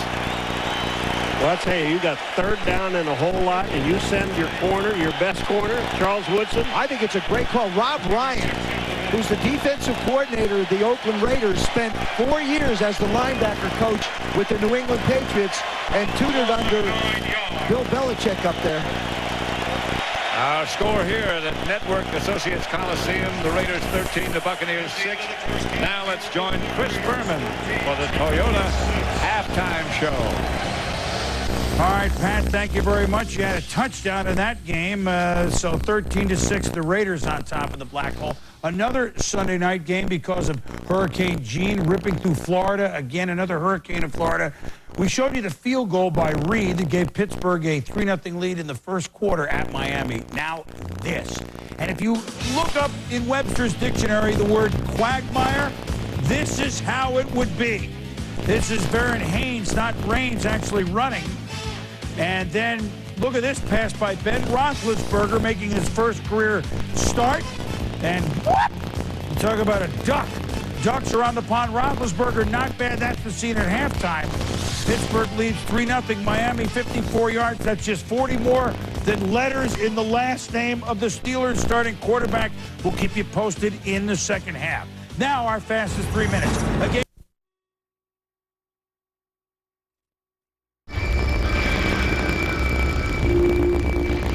Rise, my nation. Gather around and prepare. For tonight, our pride will be restored. Our shadow will fall with wicked damnation. Rise, my nation. Rise! Can you dig it?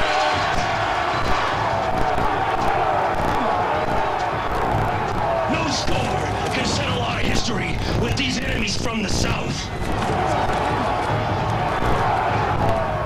Oh. Chucky.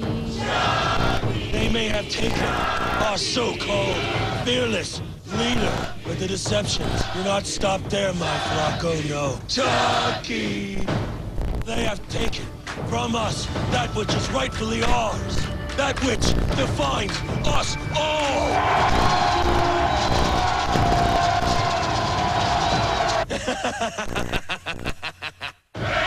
Listen, we have taken something from them of far greater significance. We have taken their vicious Sunday silencer! I am the Knight Rider, your fuel-injected vengeance machine. I am the rocker. I am the roller. I am the out-of-controller. Come with me, my brothers, to the field of war. 2 teams enter, 1 team leaves. Oh, believe my flock. This is your nation. This is our nation. This is the Raider Nation.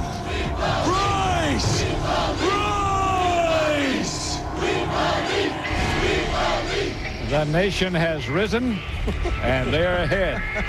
I don't know where they're going to rise next, but I don't want to be there. You don't want to go down to the black hole, I'm telling you. Don't go down there, Pat. I'm not. They just look that way. They're a very friendly, mild-mannered bunch. Really? They really are. Warm. They give you warm cuddlies when you wander through there. I want to go with you when you get those warm cuddlies. Well, the Raiders, the Raider Nation, is ahead 13-6. What do the Tampa Bay Buccaneers do now, Paul? They've lost Charlie Garner. What happens? Well, they have to really agree with Joe. We talked about this earlier. Keep it close. But the most important thing, I think they've got to get their tight ends involved in this football game. And if they don't, Kent Dilger, Ricky Dudley, if these guys don't get involved, I don't know how they're going to score. See, I think you also could see a quarterback change here in the second half because they're going to have to put some kind of spark into it. Not to take anything away from Brad Johnson, but his mobility is limited. And I think if the Bucs are going to be in this thing, they're going to have to get quarterbacks making plays with his feet as well as his arms. Tyrone Wheatley carries on first down and picks up about 3. He had a 60-yard scamper earlier in the game. There's Rich Gannon. X-rays were negative on his back. It looked like his neck or head might be hurt when he was hit by Derek Brooks.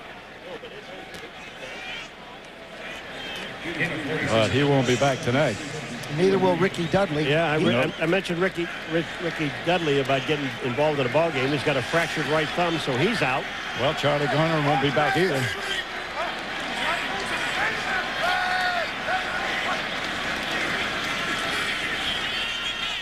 Collins. Oh, this is just such terrific execution. Porter. This is when a quarterback and a wide receiver are on exactly the same page. Now, Brian Kelly has done a wonderful job all night on staying close to Porter, but that time, watch the timing.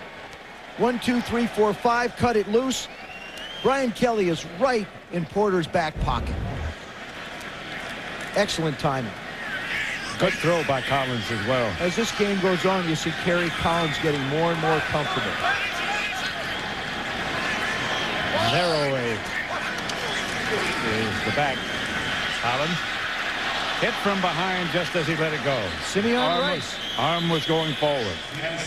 Simeon Rice came around and knocked the ball out of his hands. No, they can't call this a fumble. I mean, it's Simeon Rice coming from the backside. Now, this is first time he gets around Sims. That ball, his arm was going forward when the ball comes out. Look at here. That ball, now his arm is, whoa. Yeah, it is going forward. Yes. Yes, it is. I mean, that guy's going to make some kind of plays. This is, I guarantee you, when Tampa Bay got in the locker room, they said, hey, look, defense, it's on us. They called that a fumble, but the Raiders recovered it. Second down. Collins again. With time and a strike to Porter. 27-yard pickup. You look at this offensive line and look at the protection that Kerry Collins has. He's got a chance. Look at him look the field over. And then he throws. This is the perfect pass to Jerry Porter, number 84. He is wide open. And look what happens with this offensive line. Look at the black shirts. Look where the white shirts are. Kerry Collins just steps right up into the pocket, the perfect lane. Can't beat that. Just like sitting in a rocking chair. Porter, 4 catches for 62 yards. Collins, 0 away.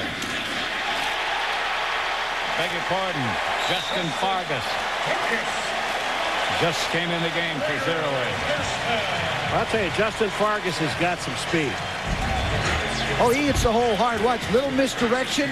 You get big Frank Middleton coming around. You get Doug Jolly coming around. 2 good blocks by the guys up front. That's Dwight Smith going to have to bring him down. But when your safety's making tackles that far down the field, 10, 11 yards, guys up front are getting manhandled.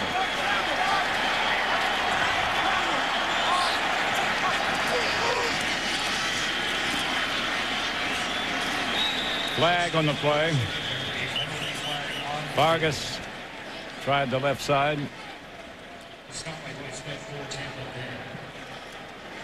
And Derek Brooks is calling for a holding penalty. Holding, offense, number 67. 10-yard penalty, repeat, first down. Ron Stone. You know, most defensive guys sit down, kind of rest. Not Warren Sapp. He wants to see what the Tampa Bay defense is doing. He should know. And as this game goes on, you look at the size of the offensive line of the Raiders, and you know that Tampa Bay's defensive line is not big. And they're just going to lean on them and lean on them and lean on them. And they're going to count on running the ball later in this game, as well as now.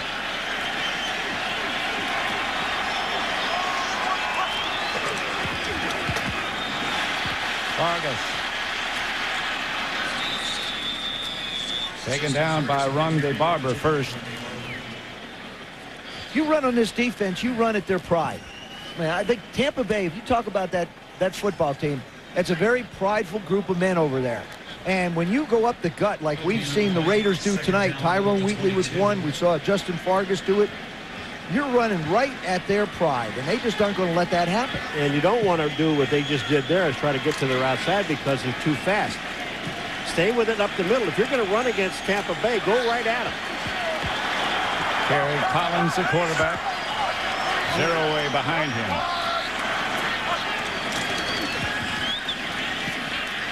Collins in the direction of Rice, but high. Well, I'll tell you, that was some outstanding coverage on the other side by Brian Kelly. I mean, and Kerry Collins did absolutely the perfect thing to do, and that's throw the ball away. Brian Kelly is number 25. He's on Rice. He comes up and he chucks him. Now look at it. He's between Rice and the ball. He knows. That ball's got to be overthrown.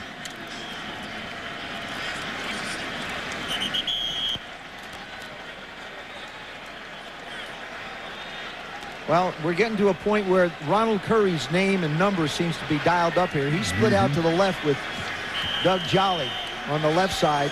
You got Rice and Porter up top on the right.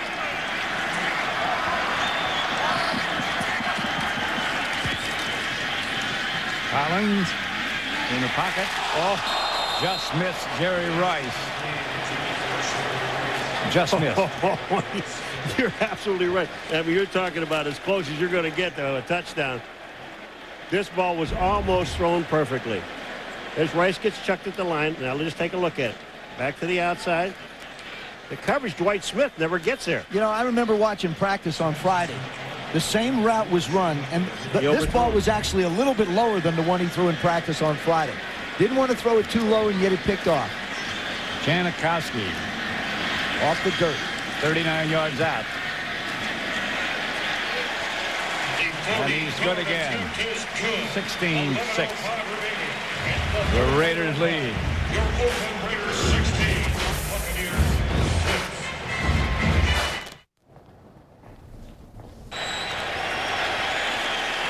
Torrey Cox brings it out of the end zone. A swamp shy of the 20.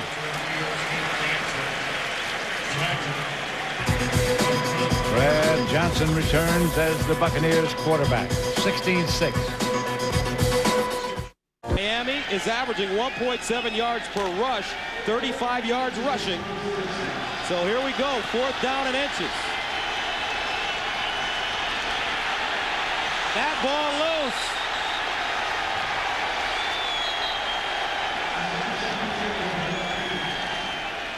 And let's see where they spot it. I don't know if it's about the spot. He clearly fumbled it before the whistle blew, so it'll be where he picked up the fumble. Intelligence service.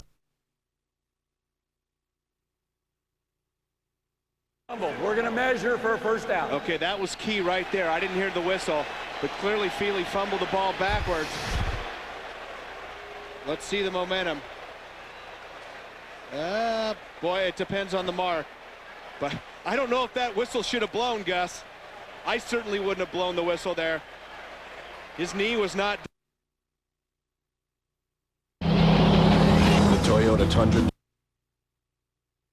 Whistle. Oh, wow, he missed it by a lot.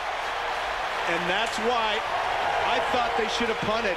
I know you felt strongly about going for it, but still, a lot of time left in this game.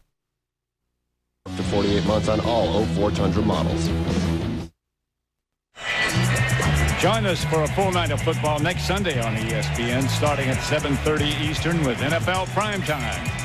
Then Marshall Faulk and the Rams take on the 49ers in San Francisco. Sunday Night Football, 8:30 Eastern. Both teams needing a win.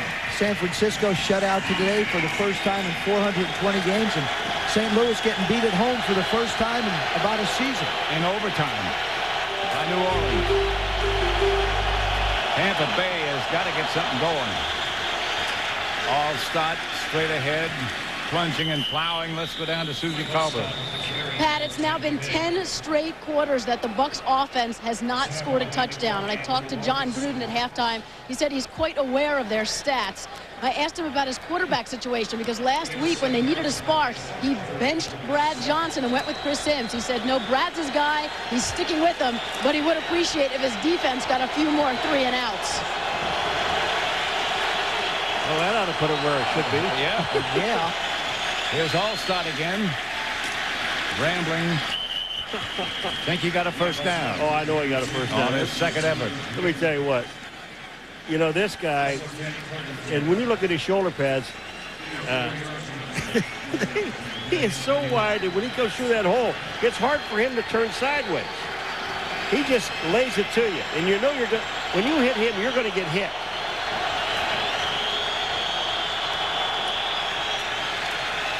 Fake to Allstott. Oh, no. Bam. Philip Buchanan walks in. 31-yard touchdown for the Raiders. Well, last year he had 6 interceptions, ran 2 of them back for touchdowns.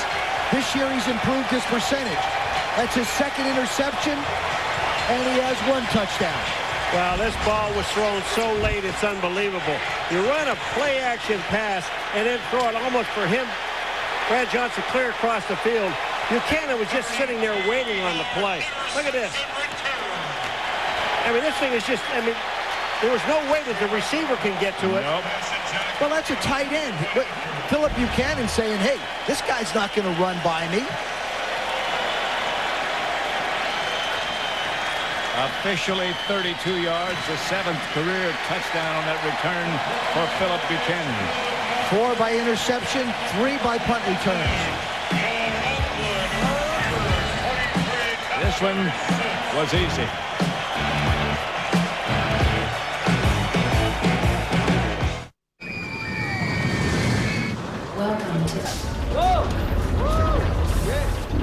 Welcome to my ride. Before the fun starts, here's a few tips. Remember, push up in the pocket zone, set buckle up, tension, check your extra seat,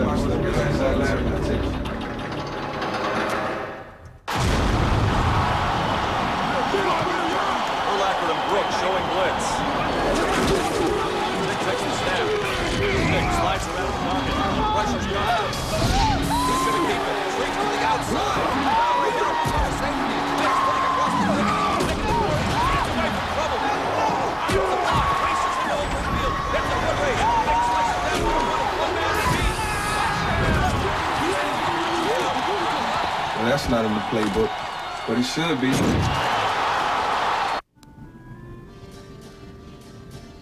The Raider Nation is happy. 23-6 after the interception, touchdown by Buchanan.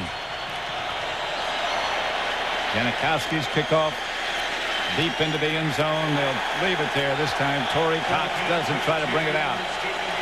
And the Buccaneers will take over at their own 20. With all their offensive weapons gone for the most part, it's a dark-looking case. Well, and here's the interception. That's Heller, the tight end. That's Buchanan. He backs up. Little play-action fake. Throw it out that way, pick it up, and go the other way. There it is. I mean, Philip Buchanan just sat there and waited for Brad Johnson. That's a long throw, and when you throw it late, all you're asking for is trouble.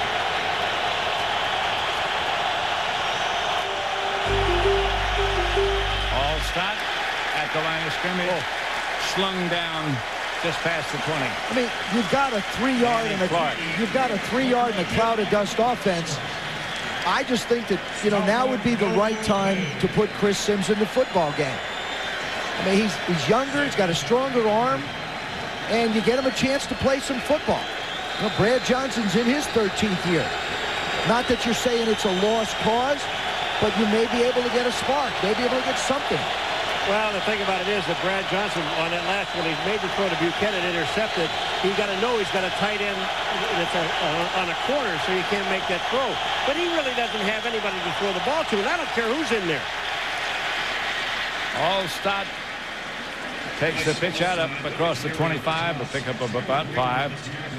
Tyler Brayton made the stop. What I mean, you know, if you put Chris Sims in there against this team now, here, with nobody to really throw the ball to or hand the ball off to. Hey, it was no different last week. I know, but I'm just saying that he's going to stick with Brad Johnson because he thinks Brad's smart enough to pull this thing out. Well, if he thinks that's the case, I think he's misthinking.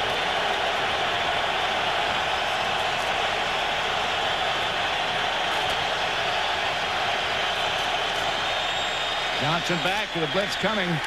Incomplete. Didn't even have time to turn around and look. Michael Clayton, the target, but no chance. You can blame a lot of things on the quarterback, Joe, but you can't if you don't block anybody and he hasn't have time to throw. Please understand, I'm not blaming Brad Johnson. I'm just saying, when you look at a football team on offense, to try and get some kind of a spark, there's only one position you can make a change at that can create that, and that's at the quarterback position. Josh Bidwell back to punt.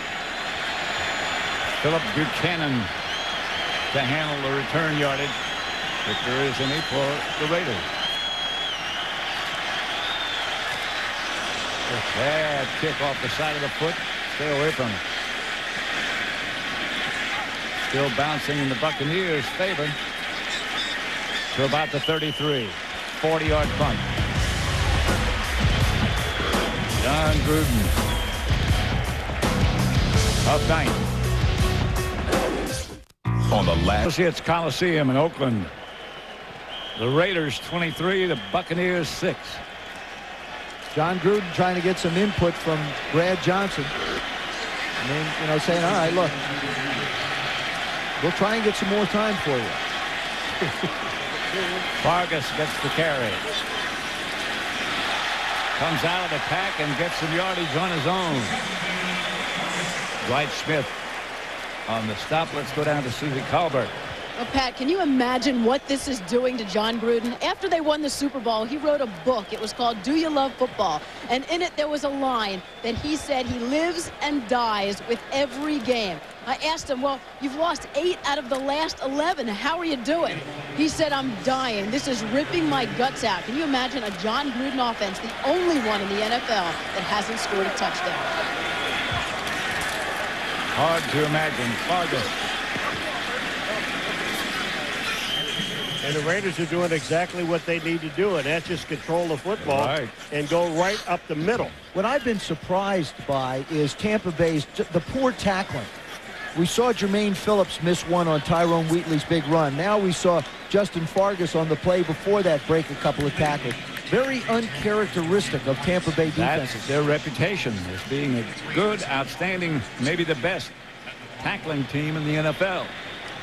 Not so tonight.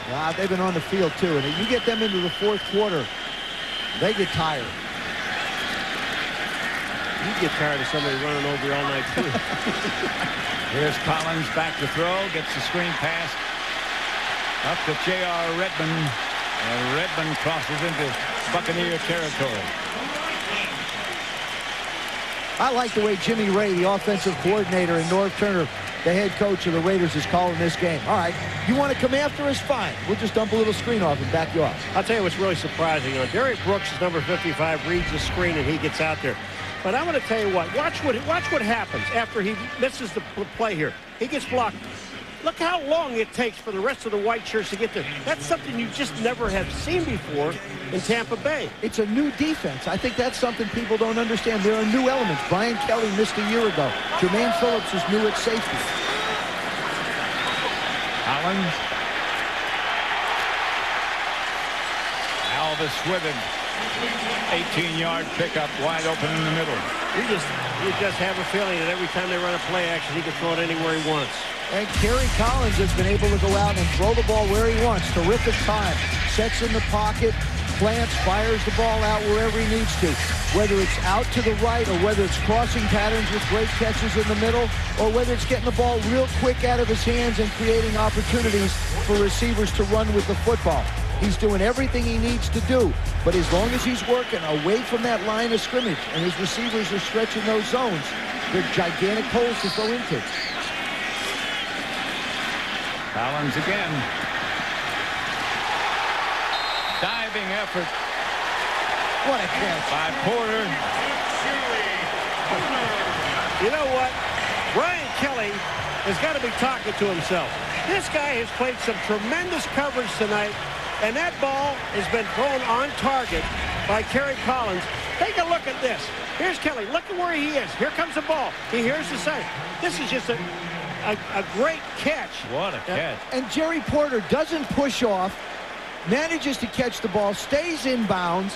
I mean, it's just phenomenal. They're going to challenge this because he actually lands out of bounds, but his knee was down inbounds. Well, then he didn't land out of bounds. That's right.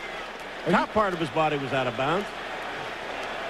And remember, you also have to have control of the ball when you come down. Tampa Bay is challenging the ruling on the field of a completed pass. Good. We haven't had a chance to talk about one. All right, here's the catch by Porter. Now, that's Kelly's foot out of bounds. Is it? Porter's knee is down. His elbow's down. His shoulder's down. I mean, his left knee, his left elbow, and his left shoulder all hit the ground. And he has control of the football. Yeah, Porter's foot might have been out of bounds. Yeah, not before that left knee hits. The left knee hits, the hip hits, the shoulder hits, the head hits, and then he slides out of I bounds. still think his left foot might have been out of bounds. Where, Pat? Before that. Oh, before. Okay. The one knee is equal to 2 feet. And a hip is equal to 2 feet. Yep. And an arm is equal to whatever it is. Shoulder, elbow.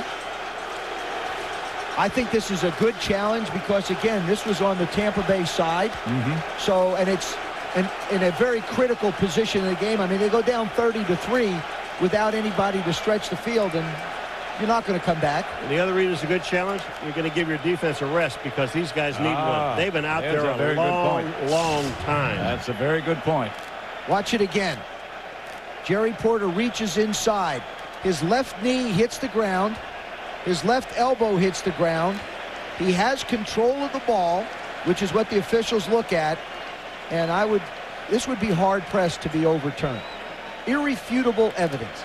I'm just impressed with the fact that he doesn't push Brian Kelly, but can reach around. After reviewing the play, the Oakland receiver possessed the ball, came to the ground with his knee inbounds. It is a completed pass. There's a timeout gone. Tampa Bay will be charged with their first timeout. Jerry Porter's had himself quite an evening in his starting debut this year, putting up some big numbers. Great catches, great efforts. Since Kerry Collins came in with 3 minutes to go in the first quarter, he is 16 out of 25 for 228 yards and a touchdown. We said since he came in. He wanted to come to this offense because they were an offensive team that put the ball down the field. And you think of the young receivers. I mean, Jerry Porter, besides Jerry Rice's 20 years, Jerry Porter's the oldest receiver with 5. They're at the 5.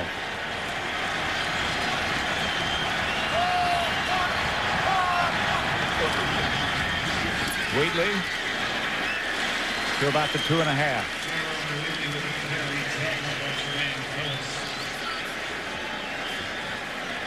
They're just, you know, I hate to say it, you're in the third quarter, getting inside 4.5 minutes to go. But this is a tired defense. These guys have been on the field for a long, long time. And those big guys have been leaning on them. Yeah, they have. And you got, what? You got over 1,600 pounds leaning on you? Now, the other thing is Simeon Rice is at his best when he's able to rush the passer. As long as Oakland keeps running like this, he can't. Fakes to Wheatley. Almost intercepted in the end zone by Jermaine Phillips. Would that have been huge? Would have been. Well, Courtney Anderson, number 83, is I think the guy that goes back and breaks it up. Take a look at this throw. Here's a throw Collins should not have made. But number 83 is Courtney Anderson as the tight end. I believe that's him here. Look at this guy. He helps out. Oh, man. That was a ball that Phillips should have had. So it's 3rd and goal.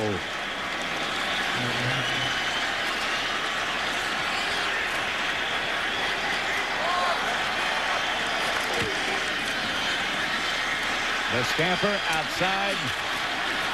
Nothing doing to Zeroué, but a flag on the play. He lost a yard. Flag on the play, maybe a face mask. Huh? Boy, if this is a face mask, I mean, you know, Jermaine Phillips was there, number 23, but if this is a face mask, is this deadly? There's a face. There's a face mask. That ain't a mask. That's his face. What's the penalty? You're not going to like it, John, I don't think. Personal foul, grabbing the face mask, defense number 23. The ball will be placed half the distance to the goal. Automatic first down. Jermaine Phillips, number 23, is the guy that's going to reach in. Now, there was no place for Zeroué to go. I mean, he was stopped. They had the people to the outside, and I was really surprised to see him try to run wide on this football team down here with the great speed that Tampa Bay has. But, man, that's a killer. I promise you. On 1st and goal, Warren Sapp's on the offensive unit. Now, this could be a good time for a little play action to get Warren an opportunity against his old team.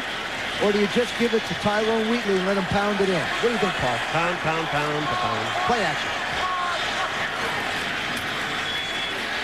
Wheatley. Standing up.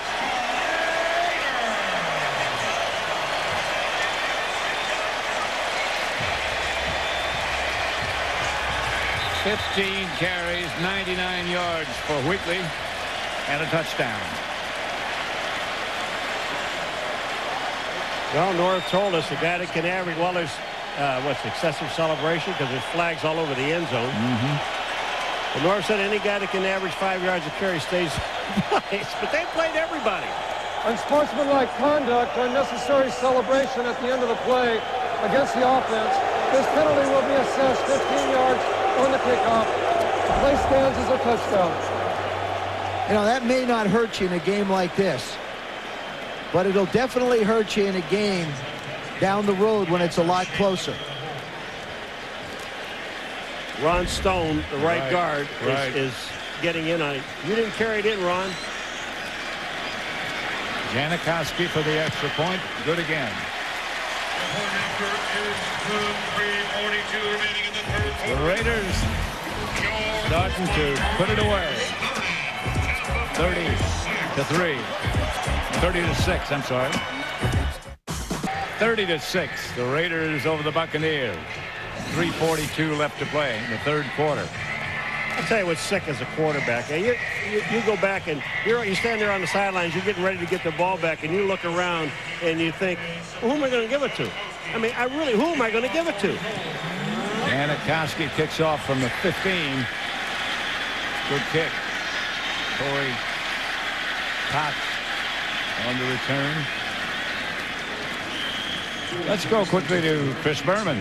All right, Pat, thank you very much. In Miami, the Dolphins gambling in the muck and the mire on 4th and short. A.J. Feely stacked up by the Steeler defense that enabled a short drive, and Jeff Reed's 50-yard field goal to be good. Just beginning the fourth quarter, 6-0 Steelers in Miami. Meanwhile, it's over. The Angels have beaten the A's 6-2. They trail Oakland by 1. Texas trails by 2 in the AL West with just a week to go. Pat?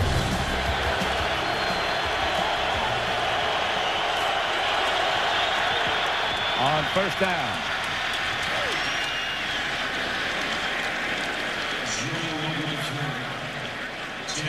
Willis. You know, it's when you think about the Tampa Bay Buccaneers, you've got a football team who's depleted in the running game as far as Tampa goes. I mean, does Ricky Williams become an option for anybody in the National Football League? I personally don't think so, because he's going to have to sit out for a suspension. But if you're a coach, you might be looking for somebody to come in and help you. Certainly, when you know he's a great runner. Well, but they're not looking for someone to help them next year. They're looking for someone to help them now. They don't have anybody. Well, they'll get Michael Pittman back next week, but I don't know if that's going to be enough.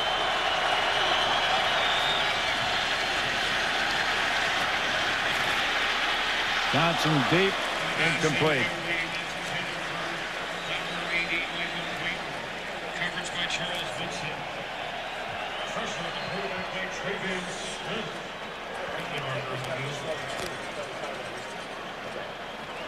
You know, it really is frightening to take a look at it, and we're not sitting here belaboring the point, but if you look at the Bucs offense right now, and that list that Susie had at the beginning of this football game. Holding offense number 76. 10-yard penalty will repeat second down. I think the other... When you look at all those people, that you list, those are all people that put points on the board for you. He doesn't have anybody in there that can score, really. Probably the biggest one that's missing with the most catches last year is Keenan McCardell. And I want to tell you, I don't think the Bucs are going to change their stance on his situation no matter what happens on their offense. Johnson to throw it. Outside quickly to Ken Dilger. I like what Rob Ryan, the defensive coordinator of the Raiders, has done. He doesn't care what the score is. He's either going to max, and this is what Ray Buchanan told us, the safety of the Raiders. Rob Ryan's either going to max come after you, that means with 6 or more people, or he's going to max drop back and cover with 8. There's a guy. Yeah, you don't have to max drop back and cover with 8. Of course, you don't have 8. People can get out. His dad came after us with a lot of people. Old Buddy Ryan. Yes, he did. Johnson with pretty good protection this time, and he hits Bill Schrader. And that'll be a Buccaneer first down, 12-yard pickup. And you just take a look at the last couple of plays. Now, for Brad Johnson, short passes, and the Raiders are going to give them to you. The only thing that he cannot do is throw one of those short deals off of play action back to the outside again when you have tight ends running down the field and you have corners covering them, because they're going to pick it off again. You're basically forcing them to throw the ball in the middle of the football field, keep the clock running, and I don't think they can afford to drop 1 or 2, because then you get in 3rd and long, and here comes the pressure. Johnson's 10 out of 19. It seems like he's thrown it a lot more than that. Short pass to Allstott. Couple. That's a 1-yard gain. Napoleon Harris made the tackle. But you know, if you just stand behind Brad Johnson, Joe, and you look at when he goes back to pass, first of all, he knows he doesn't have a whole lot of time. And then he doesn't have anybody really downfield. But it's also a credit to him as a pro. He understands he's fighting something here, but he's finding people. Allstott wide left. Lowers the shoulder. Crosses to about the 44-yard line. He is stumbling. He was stumbling. See, if you spin forward and you think about the Tampa Bay Buccaneers for the next week and the week after that, it doesn't get any easier for them because they still are stuck in the same type of an offense that relies on 8, 9, 10, 11 play drives to try and put points on. And, you know, Timmy Brown has really been shut out. He's been non-existent in this game. He's in the slot right now.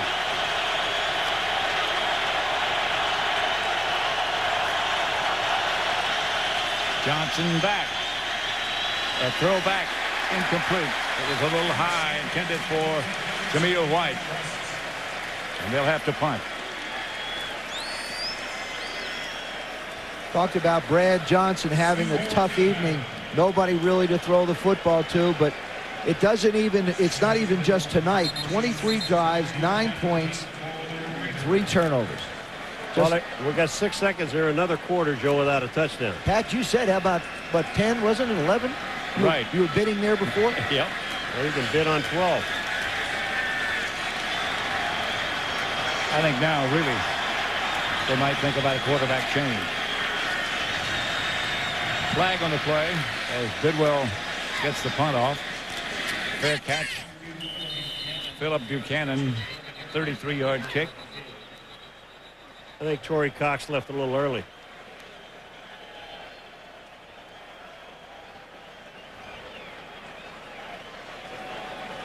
No, they got offside on the defense. 34-yard punt prior to the penalty. That's going to be close to a first.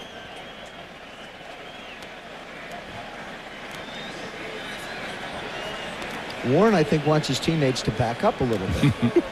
Don't you? Yeah. If you're a lip reader, you know that he's vehement about the fact that they ought to back up. Offside, defense number 27. The offense wants us to measure to see if it will be a first down. I think you have to go for it whether or not it's a first down. And I agree. Joe Avezzano is the new special teams coach of the Raiders. Of course, 3-time special teams coach of the year with the Dallas Cowboys. There he is with the silver hair in the middle. And actually, with the change in philosophy on defense for the Raiders, it's helped his special teams out. They went to a 3-4, which means you add another defensive back and 1 or 2 more linebackers. So they get younger, they get quicker, and they'll have a better cover unit. Talking to Joe at practice day before yesterday, and he likes it here. He has enjoyed the association with Al Davis and with the organization. He likes it.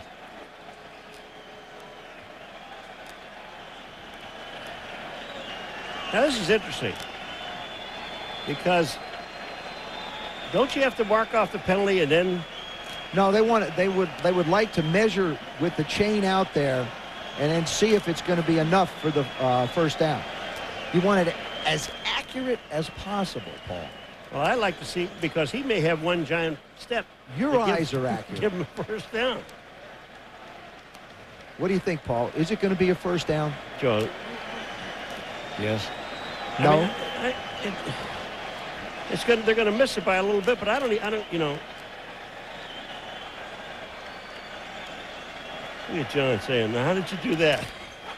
Well, now the quarter can't end on a defensive play. So we'll have an untimed down now. Defensive penalty. That is the end of the third quarter. We'll start the next quarter with 4th down and well, inches. I beg your pardon. It can end on a defensive penalty. Didn't know that. I'm corrected. Monday Night Countdown, presented by you. Think all stops. This time lined up deep. I would. Oh, I would. I don't know if that offensive line is going to be able to generate enough push. We would think quarterback sneak. And he got it. Let's go down again to Susie Colbert. Well, Pat, the rematch of Super Bowl 37, a whole new ball game. Only thing the same, bad night for Rich Gannon. Early on, knocked out of the game. X-rays on his back are negative. Kerry Collins comes in and moves the offense. 16 of 26 for 228 yards. Mixing it up, Jerry Porter with big catches and Tyrone Wheatley 99 yards and a touchdown. Looks like North Turner has his back. And the Raiders defense pitching a shutout against the Bucs offense. An interception for a touchdown. 2 sacks. They've allowed just 45 rushing yards. And Warren Sapp is looking pretty good in silver and black, isn't he? Yeah, Suze. He's smiling a lot. I know that. Yeah, he is. He's a happy camper. I know if he was in pewter, he wouldn't be smiling.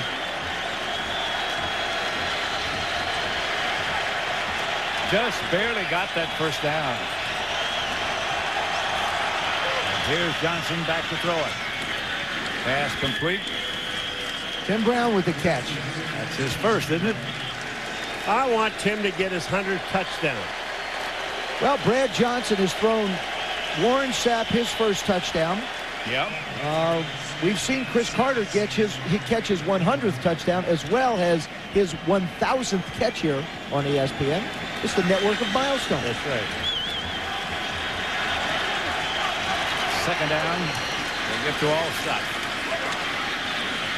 Mike rumbles for a first. But I got to believe that they're going to put an awful lot of coverage on Tim Brown the closer they get to that end zone, so he doesn't get that 100 touchdown here.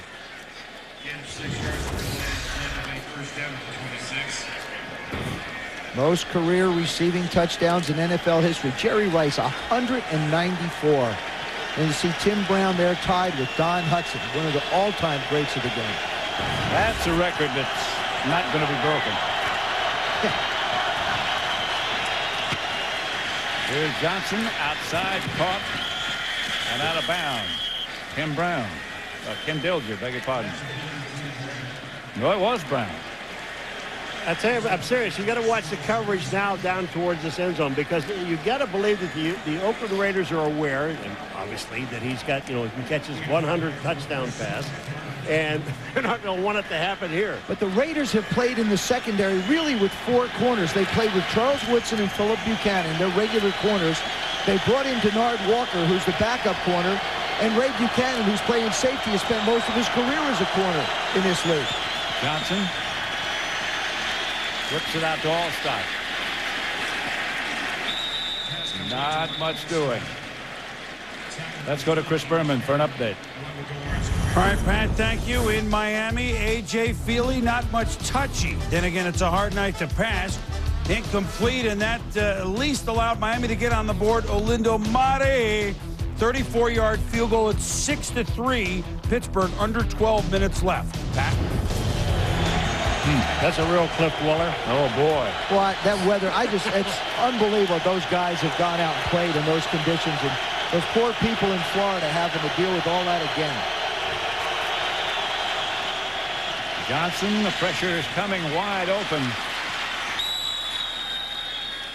Jameel Cook moves it down for a first down. Okay, Charles Woodson saved the touchdown. Jameel Cook was flying. I mean, that ball came out to the outside. He just slipped out of the backfield, and Brad Johnson illegal hit tip, right offense. The man in motion did not reset as the back was going down. 5-yard penalty. Repeat, third down. When things are going badly, they stay going badly.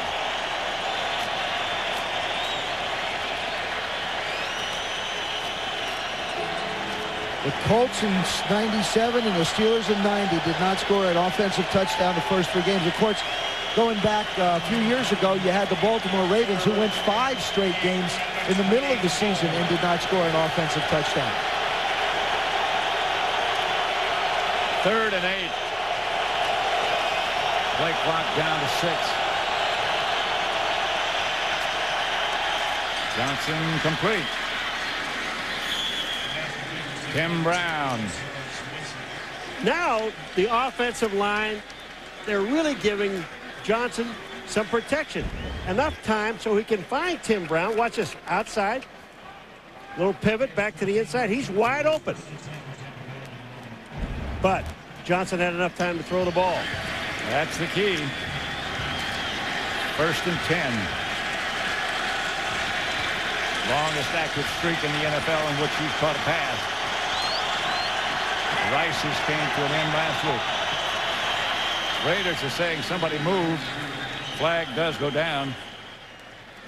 A lot of pointing. False start.